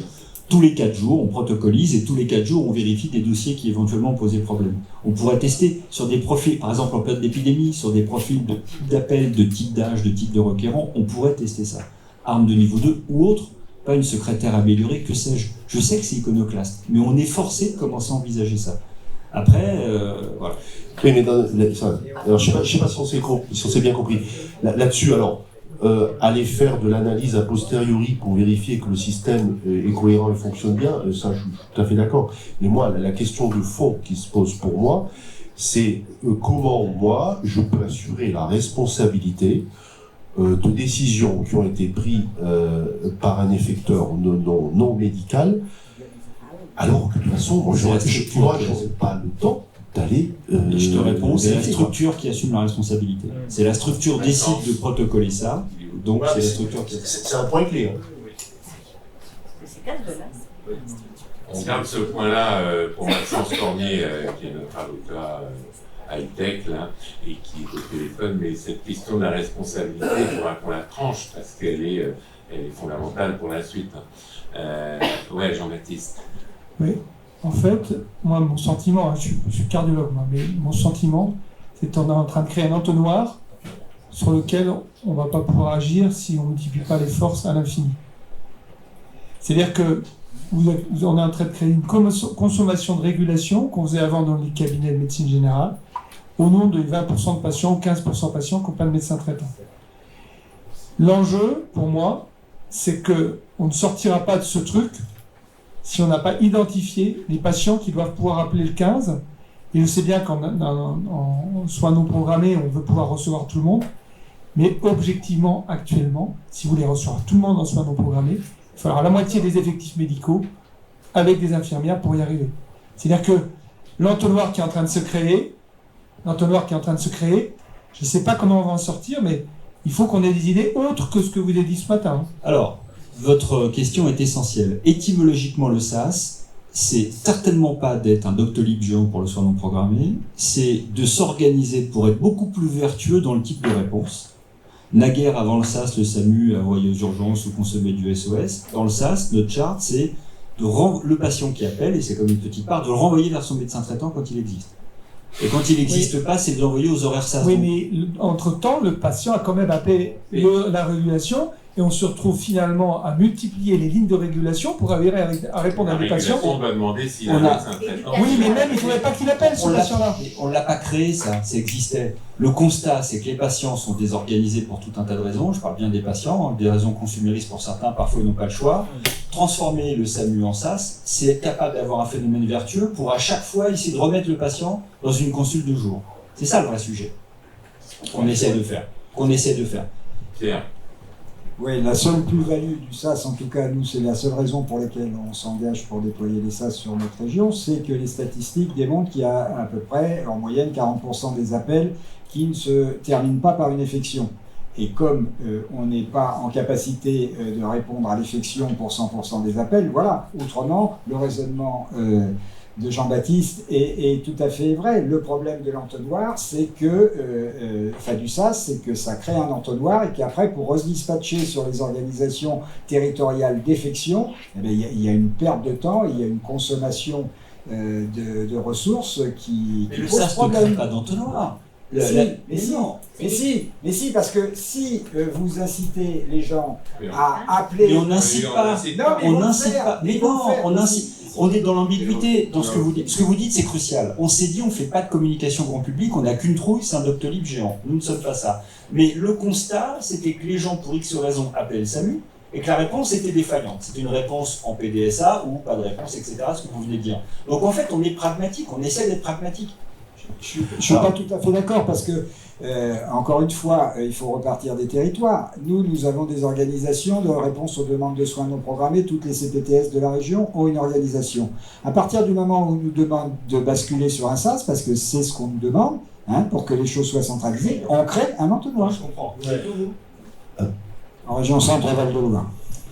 Alors, le SAS, effectivement, c'est créé pour combler un trou dans la raquette qui était que des patients qui n'ont pas de médecin traitant ou des patients qui n'arrivent pas à un jour donné à joindre leur médecin traitant, parce que ce médecin peut être en vacances, peut être en formation, enfin ainsi de suite, voilà, puissent quand même avoir une réponse. Alors ça, c'est le truc vertueux. Le risque quand même à l'avenir, c'est qu'on connaît le comportement de nos patients, hein, et quand ils trouvent un chemin plus rapide, s'ils trouvent une voie plus rapide, petit à petit ils prennent la voie la plus rapide. Et là effectivement, on a un risque sur l'avenir qu'il y ait une pression de plus en plus importante qui s'exerce sur le SAS, de gens qui, parce que bon, on voit, la plupart des SAS demandent aux patients s'il a contacté son médecin traitant, et moi j'ai des remontées de plein d'endroits où les régulateurs disent, en fait, quand on demande au patient, il nous dit oui, et puis quand on appelle le médecin, il faut lui demander s'il a une place pour prendre le patient, et non, il ne nous a pas appelé, quoi. Voilà, donc il y a ces travers-là que la population peut prendre, qui peut mettre à mal le système demain, quoi. Alors, moi, juste pour conclure là-dessus, moi, ce que j'essaye de développer sur mon département, c'est du secrétariat mutualisé entre les cabinets de médecine générale. C'est-à-dire les endroits, les heures où il y a un trou dans la réponse téléphonique des cabinets médicaux, et bien, par un système mutualisé qui a accès aux agendas du médecin et ainsi de suite, ce secrétariat déjà va répondre. Et ça, le médecin, le patient continue de passer par le cabinet de son médecin traitant. Et c'est seulement par un rebroutage d'appels sur lequel le médecin a la main, il peut déclencher pendant midi ou toute l'après-midi, ou enfin ainsi de suite. Alors nous, le système, on va le mettre en place de midi à 19h. Eh bien, on va essayer par là de gérer ce qui normalement est le flux normal de nos cabinets, et essayer de faire en sorte que le SAS ne reste que le SAS. Alors, votre remarque, elle est essentielle en fait. Ce qui nous a présidé, nous, dans le Rhône, c'est de dire on ne crée pas un outil pour se substituer aux autres. Si les CPTS avaient bien marché, objectivement, nous tous ici, si l'ensemble de l'organisation libérale était fonctionnelle, on n'aurait pas besoin d'avoir réfléchi à un SAS. Donc le SAS répond à des enjeux qui, par territoire, sont parfois différents, mais répondent à une difficulté de s'organiser. Et la remarque de Sylvie est vraie, on a tous du mal à s'organiser. Objectivement, moi j'aurais eu des CPTS très fortes, on aurait d'emblée contractualisé avec elles. D'emblée. Et je comprends du coup votre agacement d'imaginer une suprastructure qui va détourner des flux, ça n'a aucun sens, on n'est juste pas capable de le faire. Donc il faut vraiment voir le SAS comme l'Agora, où nous, en tout cas, on l'a fait, on a réfléchi. Nous, par exemple, l'SOS est constitutif du SAS. Et les libéraux l'ont accepté, les MMG sont constitutives. On a même un sujet, on avait des MMG très fortes et un tissu de journée pas forcément très fort. On va voir les CPTS en leur disant aidez-nous. Et tout ce qui ne passe pas par le SAS, c'est pain béni. Voilà. Vous voyez, donc je comprends votre démarche, mais la démarche globale de tous les territoires, c'est comment on s'adapte pour que les gens se parlent. Le problème, c'est que la tarification de la... Le problème, comme me faisait remarquer mon voisin, c'est qu'on peut coter SNP que si ça vient du SAS ou du SAMU. Et même si on a des organisations performantes qui répondent aux besoins, sur des SNP qui ne sont pas des SNP patientèles, qui sont des SNP organisations territoriales. On est bien d'accord, on ne demande pas à côté SNP, quoique sur tous les actes de soins non programmés, mais sur la réponse à l'organisation territoriale, on ne peut pas. Ça a été remonté à la CNAM X fois, y compris sur le forfait, etc. Oui, mais les syndicats, ils ont fait remonter ça. Et la réponse a toujours été niet. Ça, il faudra le faire évoluer parce que nous, on ne demande pas ça. Il faudra le faire évoluer intelligemment. Oui. Bonjour, Philippe Radel, je présente CME dans une clinique privée. Il y a un point qui n'avait pas été évoqué, c'est la réponse du SAS comme celle de l'embolisation des services d'accueil des urgences, notamment des hôpitaux publics. On a vu, il y a plusieurs exemples, où certains services d'accueil d'urgence refusaient de recevoir des patients, hormis régulation par le SAMU, donc des patients graves, s'ils ne passaient pas par le SAS. J'ai eu plusieurs exemples de patients qui ont essayé d'aller aux urgences, qui se sont fait renvoyer vers un standard téléphonique, en tout cas un appel géré par le SAS, pour pouvoir programmer s'il y a effectivement une nécessité d'aller par le service d'urgence, et oui, dans lequel, ou si ça ne pouvait pas être géré par un médecin infecteur libéral, par exemple. Donc, il y avait, pour vous dire que, effectivement, le SAS répond à éventuellement une problématique de défaut d'organisation des CPTS ou des libéraux, mais aussi est une réponse imaginée pour régler les problèmes d'accès aux services d'accès aux urgences dans les établissements publics. Alors, c'est pas tout à fait imaginé, malheureusement. C'est-à-dire que le SAS, au début, on s'est dit il y a des réponses inadaptées d'un patient qui se retrouve à l'hôpital et aurait pu faire autre chose. Force est de constater que les structures libérales, d'ailleurs, urgences libérales ou privées, font de plus en plus appel au SAS pour essayer de trouver des solutions. Là, on est en train de combattre ça, en redisant que soit les urgences sont fermées, il n'y a plus de lumière, c'est un interphone, et d'ailleurs, c'est plus d'urgence, c'est un centre de soins programmé, soit c'est ouvert, et il y a un plot soignant qui fait la refiliarisation, qui est le vrai sujet. La réorientation. Oui, alors c'est refiliarisation parce que la réorientation c'est mal connoté, c'est-à-dire dire que l'hôpital va toucher un forfait pour orienter chez un collègue libéral qui touchera rien, ça c'est bullshit. Donc on préfère parler de refiliarisation. Et ça pose la question un peu plus large, qui est que bon, le SAS, c'est un système régulé, et que à côté de ça, tant que perdureront à côté des systèmes non régulés, et ben la coexistence peut être compliquée et effectivement des systèmes non réguliers, on a tendance plutôt à en voir fleurir, quoi. Avant de donner la parole au docteur Poc, qui est là à côté de Sylvie, parce qu'il a un exemple intéressant, je trouve, dans le bordel tout de suite sur les territoires. Thierry, tu voulais dire quelque chose? Oui, là en Bretagne. Moi, à vous écouter, on a les mêmes soucis. C'est qu'effectivement, c'est de la force vive et de la démographie. Je pense qu'aujourd'hui, on voit bien que tout avance vite et malheureusement, souvent en parallèle avec des injonctions. Et nous, URPS, on a accompagné le montage des CPTS qui ne sont pas encore totalement mûrs. Mais une de nos blagues favorites en Bretagne, c'est de dire qu'effectivement, le SAS demain disparaîtra quand les CPTS seront totalement bien organisés. Bon, on peut faire des vœux pieux. Je peux encore lancer quelques petites idées où je me suis déjà fait taper sur les doigts quand en Bretagne on a été à l'initiative d'un partenariat et je parle pas parce qu'on a le président, un éminent président du conseil national des vétérinaires ici, mais on avait les pharmaciens, on a travaillé avec eux sur le projet OSIS, sur la réorientation, parce qu'on voit bien, on parle des infirmiers, on parle de qui régule, comment, où, à quel endroit. On a essayé de le mettre en place aussi, on voit à quel point c'est compliqué, c'est comment ne pas mettre des médecins derrière toute régulation. Il y a une enquête qui a été faite au sein du SAS, on a eu 2 SAS expérimentaux, 29 et 35, les Vilaine et le Finistère. Et dans le 35, il y a eu une enquête qui a été faite justement avec les OSNP en niveau 1, c'est de dire on les laisse réguler, on voit quelles décisions ils prennent. OSNP, en niveau 1. Oui. Enfin, ARM, SNP. N2. ARM. N2. Oui, N2, pardon. Qui du coup régulait selon des protocoles et après étude d'un X cas sur une semaine, se dire qu'est-ce qu'aurait fait un médecin régulateur. Et à la marge, effectivement, globalement, c'était les mêmes décisions. Et c'est vrai qu'on a sûrement une des problématiques de la représentation de la régulation libérale, c'est qu'il y a évidemment un défaut de réponse humaine parfois sur les territoires avec des absences de gens qui ont des médecins traitants. Parfois, qui ne sont pas présents. Alors, l'INR, est-ce que je peux prendre de l'Efferalgan ou de l'Eliprane, c'est la même chose. Enfin, il y a quand même aussi tout ce cautionnement permanent des gens. C'est ce que font au quotidien moi je suis médecin généraliste, les généralistes qui ont encore la chance d'avoir des secrétariats ouverts de 8h à 19h, ce qui n'est pas le cas partout. Et du coup, on se rend compte que nos secrétaires font énormément de choses dont on n'est pas toujours au courant, mais on est responsable de nos patients la plupart du temps, voire de patients qui appellent en disant « je suis routier, je suis dans le coin, est-ce que je peux être vu? J'ai de la place, j'ai pas de place », et réorientent globalement, bien ou pas bien. Et on voit bien que c'est quand même... Il y a beaucoup de choses qui peuvent s'apparenter effectivement à une sorte de secrétariat médical upgradé, avec une vraie supervision. Et peut-être une des craintes, c'est toujours l'appel qui aurait dû être aller vers l'AMU et qui est mal orienté au départ. C'est peut-être cette peur initiatique de se dire mais si on laisse passer quelque chose d'effectivement du domaine de la vraie urgence. Et c'est pas le même degré. Les protocoles permettent ça, hein. Les anglo-saxons ont des grilles qu'on n'a pas nous on fait du good feeling et ça évite. Donc on a des outils pour permettre de mieux protocoler, d'être très strict.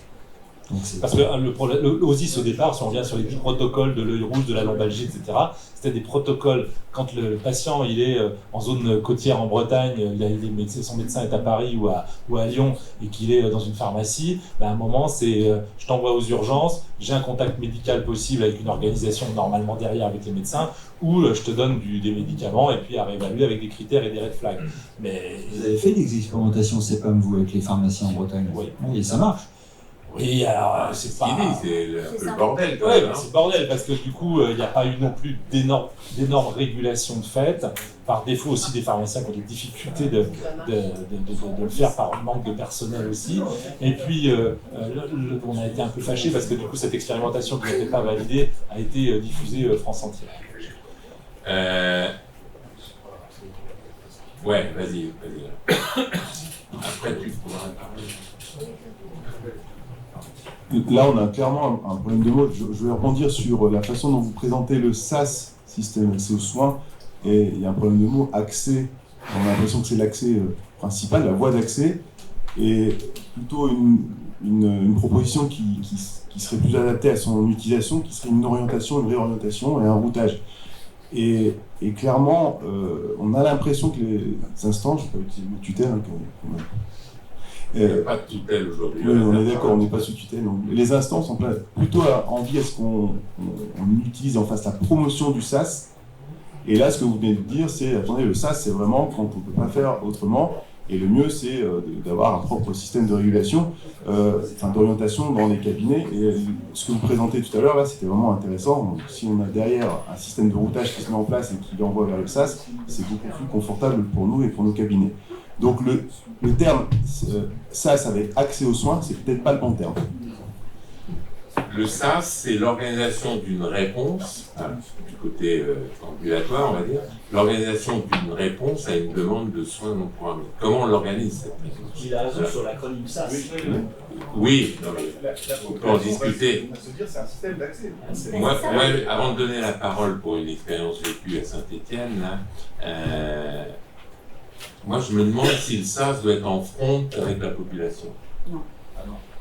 C'est ce qui se passe. Tu fais le 15. Oui, mais c'est autre chose, c'est la population qui... Enfin, là encore, entre nous, c'est très clair. Vous avez un doute, vous avez peur, vous êtes inquiet, etc. Vous appelez le SAS. Voilà. Vous n'avez pas de doute, etc. Passez par vos circuits habituels. Alors, le problème, ça pose des questions de gens qui n'ont pas accès aux circuits habituels, soit parce qu'ils ne connaissent pas, soit qu'ils ne savent pas, soit la littératie. Donc, on a mis en place en France un troisième brin d'un système qui normalement devrait être un troisième brin d'arrêt, si je fais l'analogie d'un porte-avions, à condition qu'il y ait un premier et un deuxième brin. Les appels au SAS sont assez typés quand même, comme type de patient. On a des patients qui sont plutôt, alors soit très anxieux, soit plutôt démunis. Nous tous ici, ceux qui ont des circuits particuliers, médecins traitants, CPTS, il ne faut pas forcément appeler au SAS dans certains territoires, vous voyez. Alors l'acronyme est ambigu et ça je le rejoins complètement. On a décidé de ne surtout pas faire de pub à la population parce que je suis tétanisé par l'acronyme. Donc je partage votre avis à 100%, et c'est un troisième brin d'arrêt. Moi je rêve d'avoir un tissu très fort de CPTS, d'SOS, qui soit capable de détecter des appels graves et de nous les remonter, mais on a mis aussi à la population un appel... Pardon? Oui, mais ça c'est la vie, mais les cabinets, où est-ce qu'ils sont, comment ils font, etc. Et puis après, mais n'oubliez pas que le SAS, la partie médecine générale chez nous à Lyon, c'est 60% des appels traités par la partie médecine générale, c'est 30% de conseils. C'est énorme. Donc là, pour le coup, faut-il des médecins en régule? La réponse c'est oui. Faut-il systématiquement un médecin pour un appel? La réponse c'est non. Mais le médecin en régulation, c'est 30% de réalisation de l'effection par le téléphone. Vous voyez, c'est pas rien. Plutôt qu'un distributeur de moyens. Ok. C'est pas 40 ans. Juste rapidement par rapport à la com. On est sur la même ligne, c'est-à-dire qu'il ne faut pas communiquer sur la mise en route des SAS, sauf que les ARS, les ministres, etc., dès qu'ils attendent qu'un truc, c'est de dire partout en France, vous appelez le SAS. Hein. On ouvre une boîte de Pandore parce que plus on va dire appeler le 15, ils viennent. Bon, Xavier. Bon, ben, on trouvera le voyez-vous. Non, je voudrais que Xavier illustre un peu le bordel dans lequel on peut tendre, qui existe aujourd'hui, puisqu'on voit bien que chacun veut s'engager, vu tout le monde est d'accord, mais il faut à un moment donné que le système respecte un peu les organisations libérales. C'est un peu ça que j'ai compris dans ton exemple. Vas-y Xavier. Alors, donc en fait, en plus, ce qui est intéressant dans ce débat, c'est que... J'y viens. Moi, j'ai connu les deux, comme on sait. Moi, je suis donc docteur Poble. J'ai été longtemps directeur de SAMU, avant de m'installer comme médecin généraliste, et depuis maintenant 6 ans. Et je gère des maisons de santé pluriprofessionnelles, enfin une maison de santé pluriprofessionnelle qui a en son sein, en plus de l'activité classique d'une maison de santé pluriprofessionnelle, un centre de soins non programmés. Donc on est en plein cœur de toute votre discussion. À Saint-Étienne. À Saint-Étienne, oui, pardon. Nous, et par ailleurs, 2 ans après, nous avons créé une fédération nationale des centres de soins non programmés pour vraiment essayer de répondre à cette problématique pure du soin non programmé. Pour Saint-Étienne, notre maison de santé, évidemment, fait partie de la CPTS.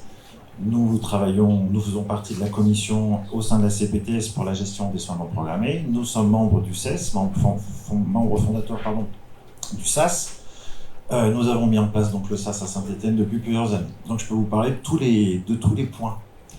Donc le SAS, pour être très clair à Saint-Étienne, fonctionne très bien dans le sens que c'est très bien organisé, mais comme vous l'avez remarqué par votre étude, il est au sein du SAMU, coopté 150% par le SAMU, géré par le SAMU, avec des effecteurs libéraux, mais c'était déjà le cas avant, puisque ceux qui ont régulé le savent depuis longtemps, il y a de la régulation libérale au sein des SAMU, qu'on appelait libérale, et qui gérait les appels dits de médecine générale, y compris la journée. Voilà.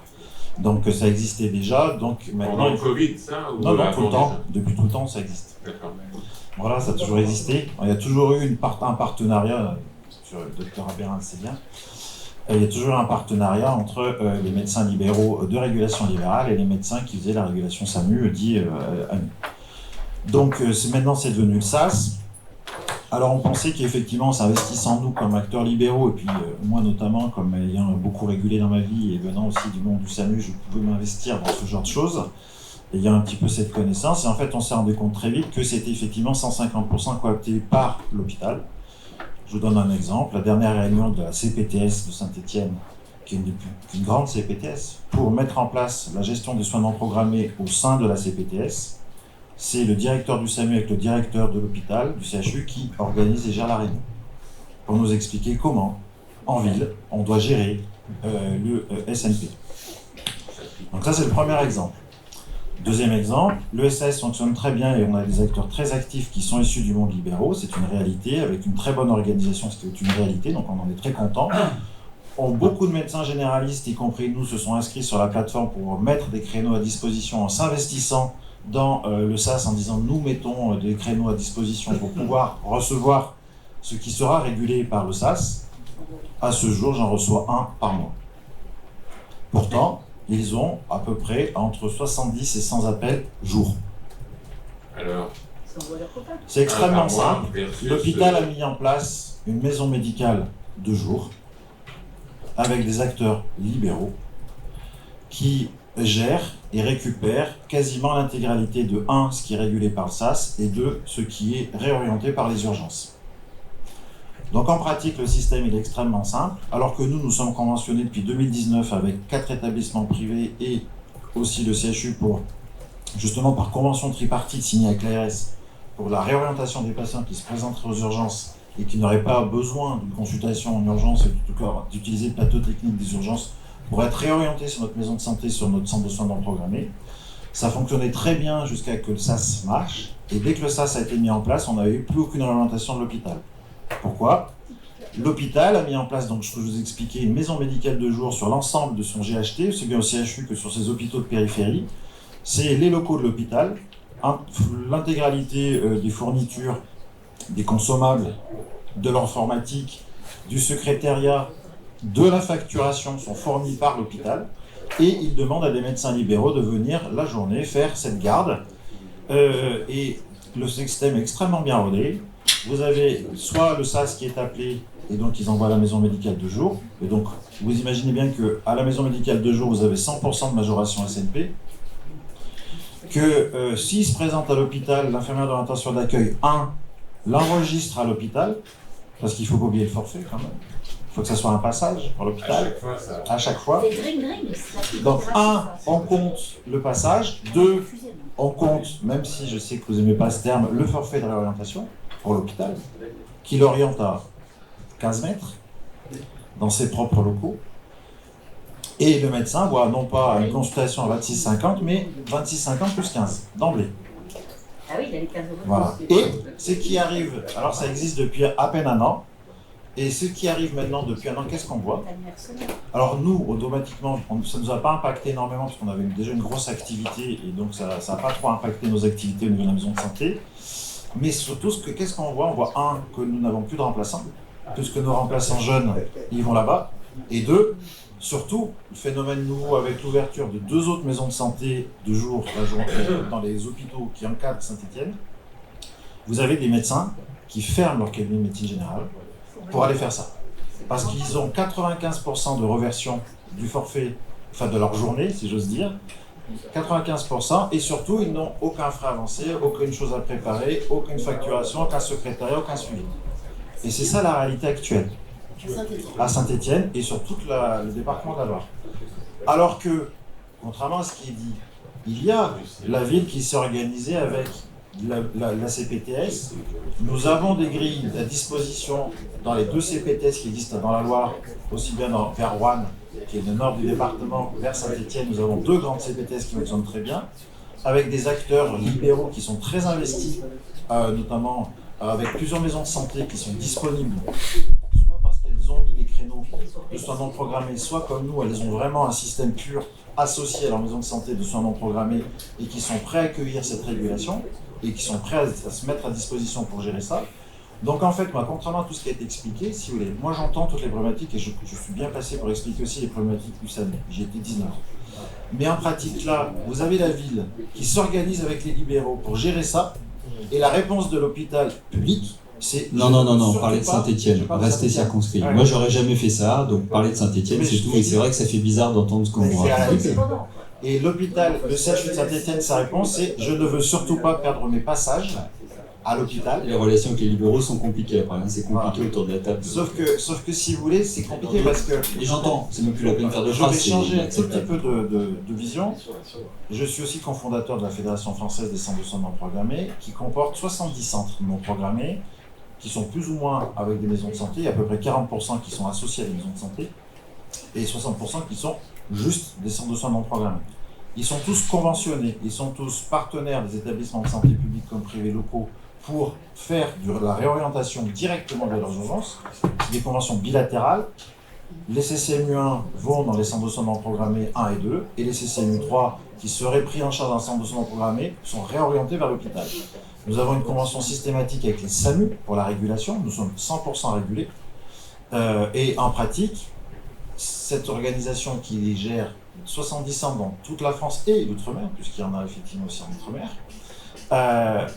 au final, alors je ne vais pas rentrer dans les détails puisque beaucoup de choses sont en discussion, étaient en discussion, comme beaucoup, on verra ça plus tard, mais si vous voulez, l'organisation des SAS, l'organisation des CPTS, nous libéraux, on s'investit à l'intérieur. Alors, en plus avec une connaissance très particulière du nombre de l'urgence, et la réponse que l'on a, parce que c'est pas qu'à Saint-Étienne malheureusement, c'est qu'il y a, et je le sais, des directives qui ont été données au directeur du CHU pour créer ces maisons médicales de jour, pour coapter cette activité. Et quand vous avez des ARM qui sont en même temps les opérateurs de SNP, qui sont en même temps au sein du SAMU, que les logiciels sont partagés, etc., il y a beaucoup d'intérêts qui s'entrechoquent, et au final, moi j'aime pas, alors oui j'ai connu les deux mondes, mais maintenant si vous voulez, j'aime bien que les choses soient claires, si vous voulez, si ça doit être effectivement une filière libérale, comme ça a été expliqué, et ben, il faut que cette filière elle soit libérale. Oui, c'est bon. Attends, je veux juste dire une chose, c'est que ça dénote aussi la diversité des intérêts des libéraux. Et quand les libéraux agissent pour leur propre compte, eh ben, on aboutit à ça. Moi, je veux bien qu'on valorise et qu'on mette en avant les libéraux, mais il faut que les libéraux comprennent que s'ils ne sont pas unis et s'ils ne vont pas ensemble dans le même objectif, ça ne marchera pas. Non mais Sylvie, donc les boutiques... on est d'accord, mais là les libéraux se sont engagés, se sont organisés. Non, pas tous, et là. Et donc ils se sont engagés, ils se sont organisés, ils ont fait du boulot. Non mais en l'occurrence, bon, et pourquoi ça pique? Pourquoi c'est un clignotant quand même qui s'allume un peu? Parce que l'hôpital public flingue nos organisations. Les libéraux ont joué contre leur camp. Voilà,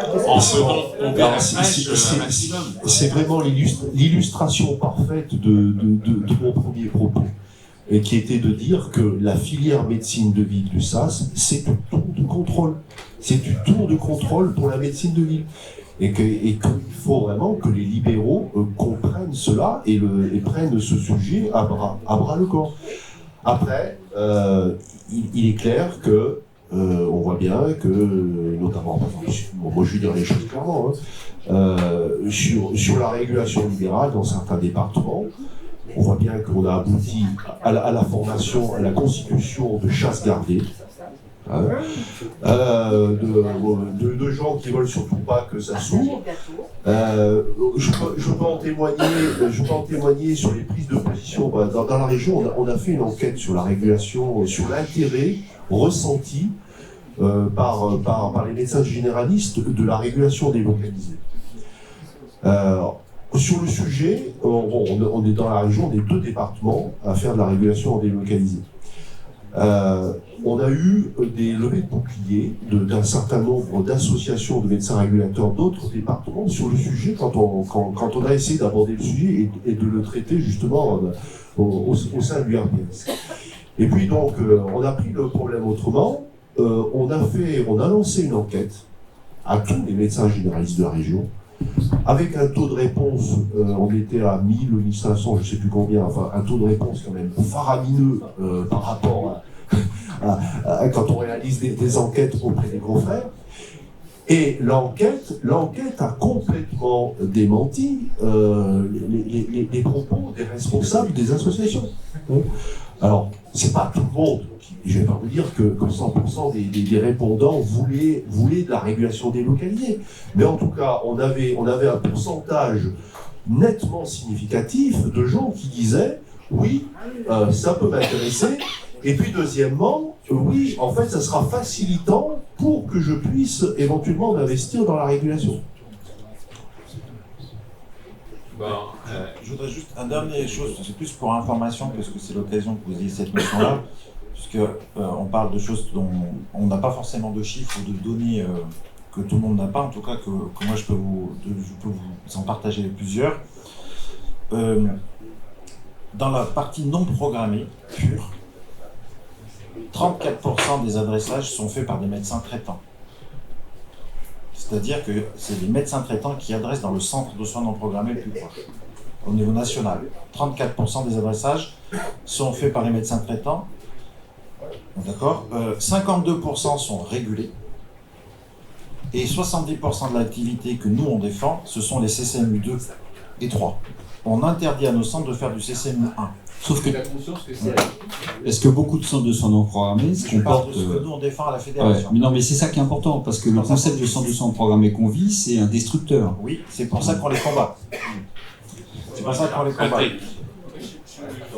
tant que médecin spécialiste et représentant de la médecine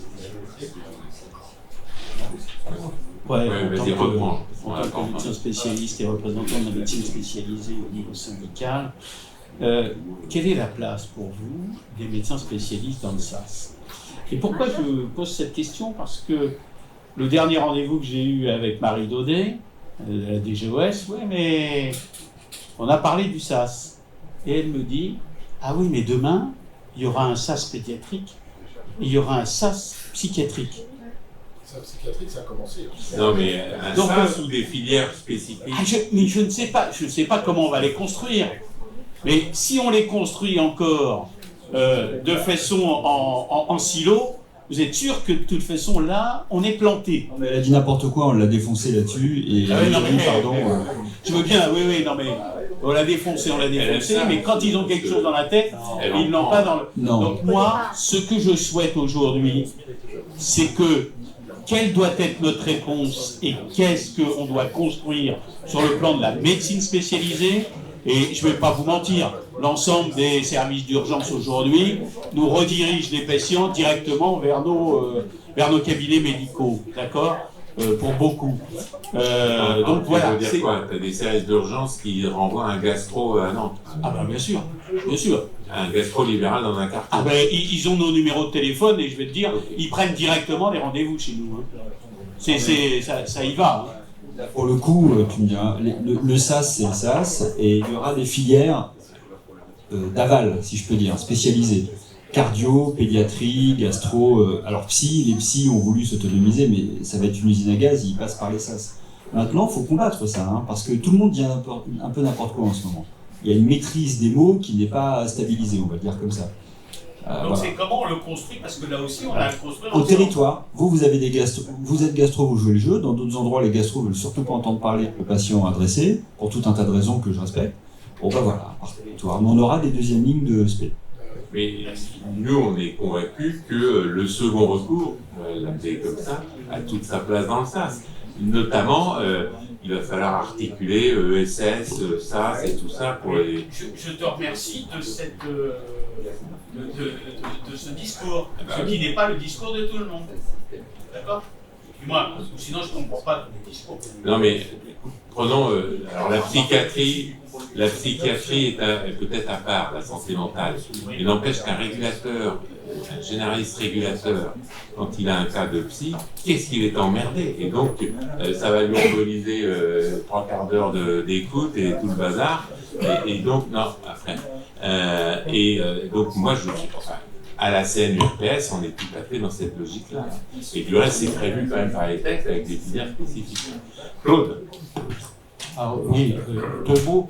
Moi, je suis à la fois président du SAS 67, qui existe formellement depuis pas longtemps, alors que ça faisait plus de 3 ans qu'on avait une structure qui fonctionnait. Puis bien sûr, en tant que président de l'URPS, je regarde ce qui se passe ailleurs, quoi. Et donc, par rapport à nos discussions, nous on est parti avec Guylaine en particulier vraiment sur l'idée d'avoir un SAS libéral, et on y travaille à fond, c'est-à-dire on fait tout comme on aimerait que ce soit, on recrute les ONSP, etc. Ce que je veux dire là-dessus, et on va essayer d'aller vers un fonctionnement où les spécialistes, les infirmiers, enfin bref, les autres puissent être contactés, quoi. Comme ça existe dans quelques endroits. Mais il reste que même dans un endroit où ça marche bien, où les relations avec le SAMU sont plutôt pas mal, là je vois à fond, parce qu'on est en train de mettre tout ça en place avec le CHU, les coups de frein qu'ils donnent, quoi. En plus, stupidement, parce que sur quel sujet? Par exemple, tout simplement, là en ce moment, rien que pour faire un comité exécutif, on en a pour plus d'1 mois pour se mettre d'accord pour une réunion, parce que ça traîne des pieds, quoi. Donc c'est un problème de gouvernance, il y a des... Voilà, et puis alors derrière, on a vraiment une baston importante, mais qu'on gagnera, sur les logiciels utilisés, sur les données, la manière dont les données sont utilisées. Moi, au jour d'aujourd'hui, je ne sais toujours pas combien d'appels qui rentrent aux cases sont reroutés sur le 116-117 par rapport à l'ensemble. C'est-à-dire que pour avoir les données, je suis obligé de changer la gouvernance du système et de mettre en place un système où c'est nous qui les gérons. Ça, c'est politique, votre affaire. Ils devraient pouvoir vous les donner. Donc, non. Le problème de fond... Tant qu'on n'a pas fait de convention, c'est pas donné. Voilà. Et ce qui est important dans l'histoire par rapport au SAMU, bien sûr, le SAMU attend de dizaines de milliers d'appels par an. Je veux dire, si on enlève tous ceux qui vont sur le SAS libéral, ça en fait beaucoup moins. Et donc, rien que pour cet affichage-là, ils traînent des pieds. C'est complètement stupide, quoi. Mais rien que pour cet affichage-là, ils traînent des pieds. Et je dis d'autant plus que c'est stupide parce que ça soit comme le nez au milieu de la figure, quoi. Quand on va voir l'ARS, eux, ils ne les ont pas non plus, les données. Je ne vous dis pas quoi. Donc, ceci pour dire que dans un système où on est en train de mettre en place un truc plutôt bien, où on discute plutôt bien, où ça se passe plutôt bien, quand tu vois à la fois la lourdeur du système hospitalier pour bouger par rapport à nous qui avons quand même une autre approche, et les coups de frein qui sont mis par les uns et les autres, on comprend que ça coince. Après, ailleurs, dans la plupart des autres départements, on reste sur des SAS qui sont totalement dépendants du système hospitalier, parce qu'il faut quand même une sacrée énergie des libéraux, une sacrée envie pour pouvoir s'autonomiser en partie, quoi.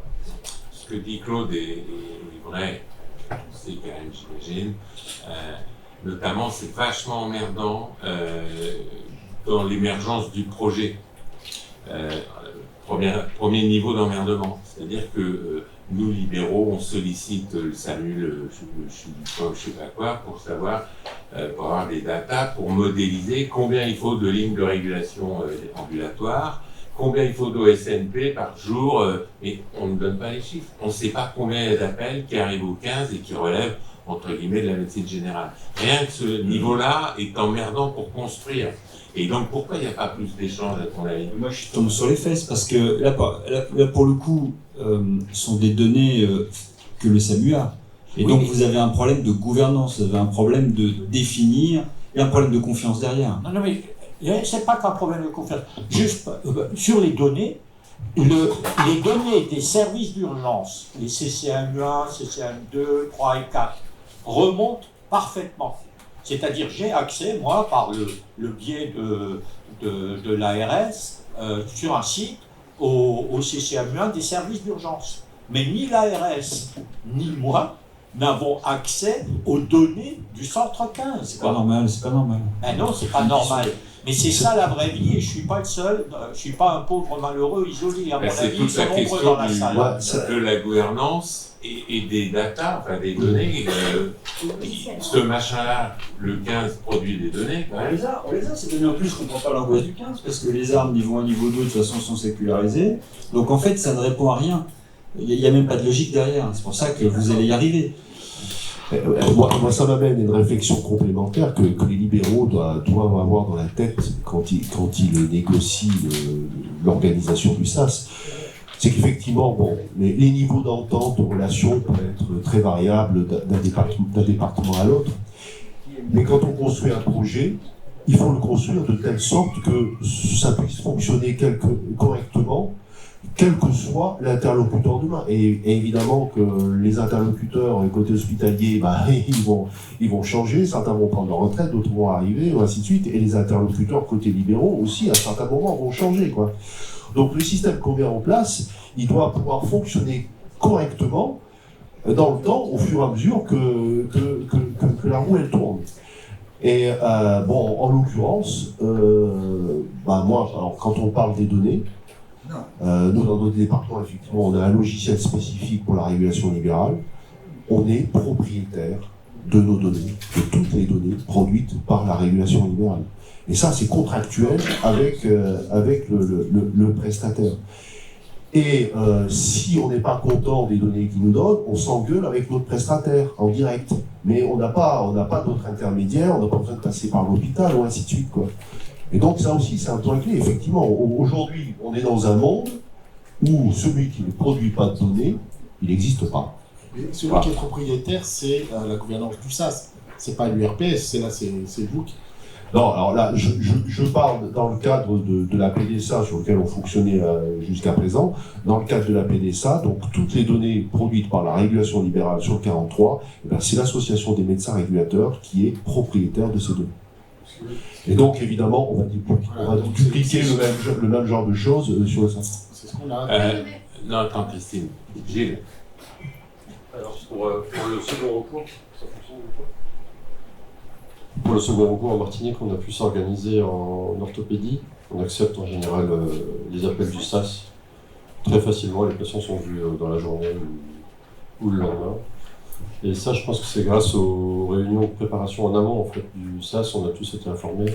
On est une dizaine, on a pu s'organiser facilement. Donc voilà, c'était juste un petit témoignage. Je pense que c'est assez facile de s'organiser quand on a ESS, l'orthopédie. On n'a pas de ESS, non. Ce qui répond, c'est petit. Enfin, c'est petit. Oui, non, mais en effet. Christine, puisqu'on est avec les Drômes, la Réunion. C'était pas une question spécifiquement Drôme, mais c'est parce que je rebondissais quand tu parlais de. Effectivement, moi, c'est un de mes dadas, c'est garder les données. Parce que nous, on a un SAS.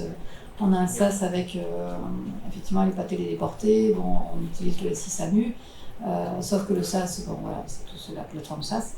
Qu'est-ce que tu prends dans tes données actuellement? Qu'est-ce que tu utilises dans tes données quand tu en as parlé? Je suis d'accord avec toi que c'est essentiel d'avoir les données, mais actuellement, qu'est-ce que tu utilises et à quoi elles te servent?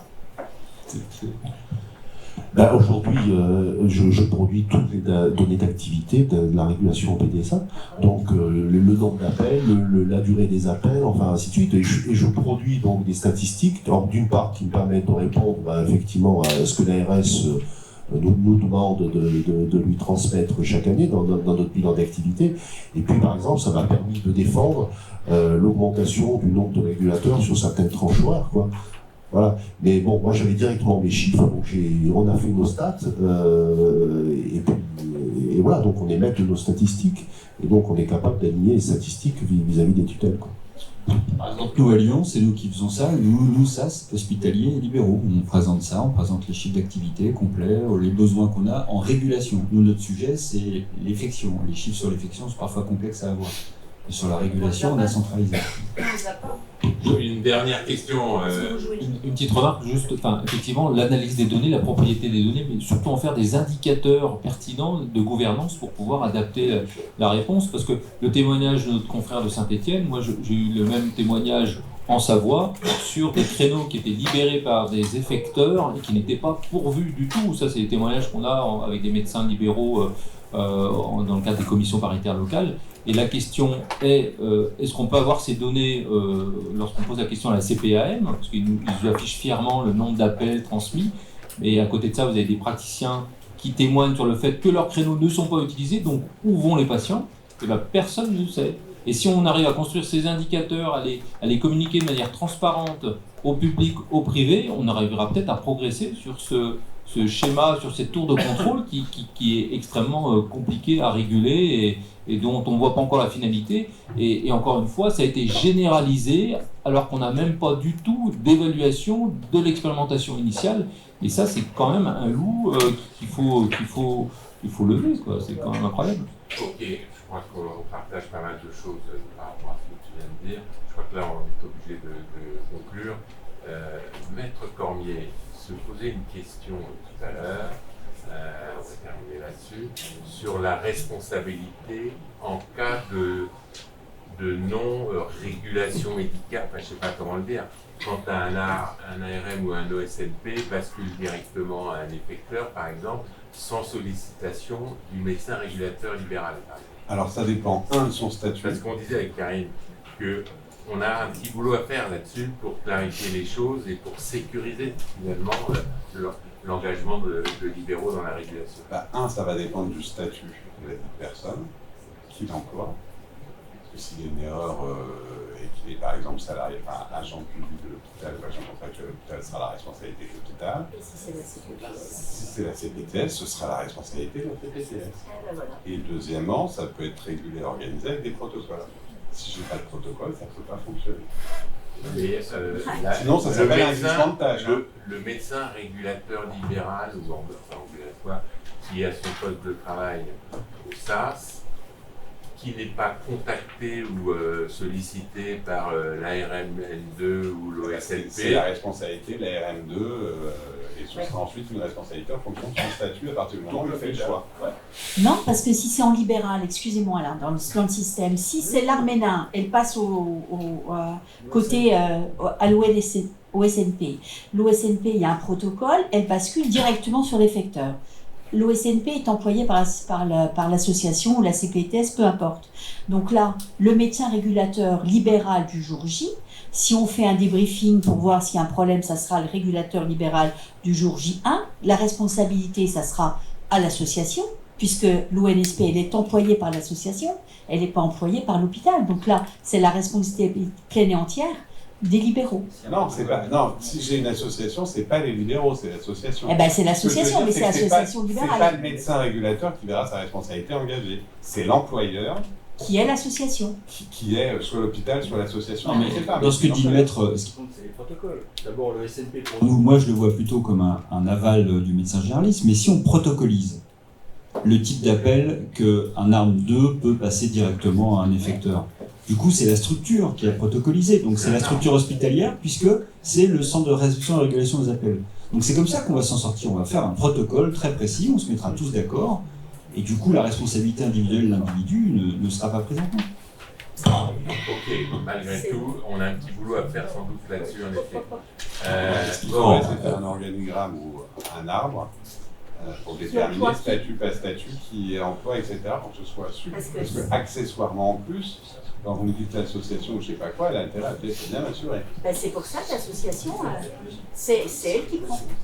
L'hôpital, il est soit son propre assureur, si je prends les HCL, parce que ça coûterait trop cher de l'assurer, Si c'est la CPTS, soit l'assurance de l'hôpital. Mais si on prend un arme, du coup, ça reste protocole avec un arme 2 qui transmet ou pas un certain profil. Non, arme niveau 2. Parce que ça dépend. On a arme 2. Là, du coup, c'est l'hôpital. qui prend en compte. Voilà, donc c'est pas. Oui, mais si c'est un OSNP en amont du régulateur, bon, enfin bref. Et surtout, question, avec des filières spécifiques et de santé mentale ou autre, ça peut démultiplier les problèmes de responsabilité. Et Karine nous disait, il faut qu'on réfléchisse parce que est-ce que la régulation médicale a besoin d'être médicale, en gros. Et donc, si on met des infirmières PA, faut le manger. Si on met des IPA en régulation, par exemple, c'est assez tendance les IPA, et pourquoi pas, je veux dire, si... Il a intérêt à être bien assuré, l'IPA. Mais il y a un médecin régulateur ambulatoire dans la salle. Non, mais là aussi, c'est une question de protocole. Mettre des infirmières, on le voit sur la filière santé mentale, ça c'est sûr. C'est la grande tendance, c'est de mettre des infirmières. Parce qu'on n'a pas de psychiatre, il y a intérêt à avoir un sacré protocole pour déterminer qui fait quoi et dans quel cas. Il ne faut pas autonomiser la filière santé mentale sous prétexte que j'ai une infirmière qui est spécialisée en santé mentale. Parce que de toute façon, la 900 sur 10 pour qu'elle soit en exercice illégal de la psychiatrie, s'il n'y a pas un protocole qui est clairement défini. Ok. Alors, juste pour conclure. Juste sur ce point, moi quand j'avais analysé les choses, alors pas sur le SAS, mais sur la PDSA, on est quand même très proche, et sur des situations où, par exemple, l'arme aurait pu orienter directement vers l'effecteur parce que le système saturait ou ainsi de suite. Moi, j'avais quand même clairement compris que si l'arme prenait cette décision, c'était quand même sous la responsabilité du régulateur. Avec la responsabilité du régulateur, elle n'était pas... elle persistait, quoi. Alors, je redis, il faut protocoliser. C'est pas... Après, il y a la pratique, il y a l'organisation. Je le vois parce qu'on l'a vu, je l'ai vu récemment pour étudier la question, une filière santé mentale où le médecin régulateur, j'allais dire général, il est hors filière santé mentale. La filière santé mentale est complètement... Donc pour vous, le point clé, c'est le protocole. Le point clé, c'est ça qui change quand même fondamentalement les choses. C'est ce que vous disiez tout à l'heure. Karine, est-ce qu'il y a un protocole validé par les sociétés savantes, la HAS ou je ne sais pas quoi, en matière de régulation? Non, ça sera des protocoles de service. On est très pusillanime. Au niveau HAS, tu sais très bien que la HAS décrit l'évidence, elle n'est jamais précurseur ou rarement, et les sociétés savantes nous sommes en train d'avancer là-dessus. Donc ce que dit notre maître est fondamental. Qu'est-ce qu'on peut faire en protocoles territoriaux acceptés par tout le monde, qui seront donc un protocole de service pour des catégorisations d'appels très précises, où on parle de soit protocole de coopération, on n'est pas forcément mature vers ça, mais on commence à y aller puisque les armes à sans régulation médicaux ont un statut de soignant, soit une délégation bien encadrée, du protocole. Voilà. On se met d'accord là-dessus et ça couvre. Il peut y avoir X protocoles. C'est pas un problème devant un magistrat un jour si on démontre que le protocole qui est en Corrèze est complètement différent. Les protocoles, ils doivent être déclarés à l'ARS. Qu'il est transmettra ou les transmettra pas à la HS, ça dépend de leur pratique. Mais le tout, c'est que ce soit protocolisé. Moi, je rebondis sur la question. À propos des protocoles, on va avoir un peu, tout à fait, c'est pour vous faire réfléchir pendant le repas et discuter. On va avoir un cas intéressant avec l'affaire Musanga de Strasbourg qui va passer au tribunal là prochainement, quoi. Qu'est-ce qu'un protocole aurait pu éviter? Ça, c'est la première question. Quand même, ça ne sera pas trop terrible parce qu'elle serait morte quand même, c'est ce que disent les experts, ça c'est pour le résultat. Mais je suis curieux de voir comment on va regarder la responsabilité des pompiers qui sont à l'origine, ensuite du SAMU qui est le patron quand même de la Parme qui a eu une attitude qui n'était pas correcte. Ça va être extrêmement intéressant. Mais ma question finale, c'est quand même qu'est-ce qu'un protocole aurait changé, quoi. Mais là, on ne parle pas de protocole. Dans cette affaire, et je ne vais pas édulcorer, on a eu un audit, il y a violation des procédures de service. Alors, ceci dit, on a découvert que les procédures de service n'étaient pas forcément écrites. Bon, mais globalement, l'idée, c'est que les procédures de service, c'est qu'on n'envoie pas se faire foutre quelqu'un qui appelle, qu'on trouve des solutions, qu'on transmet systématiquement pour lesquels litigieux, donc tout ceci est écrit. En régulation. Donc mais un protocole, c'est la même chose. Mais non, mais on va ergoter. Bon, enfin voilà. Il y a... Ok, bon, on arrête. On n'a pas pu parler vraiment.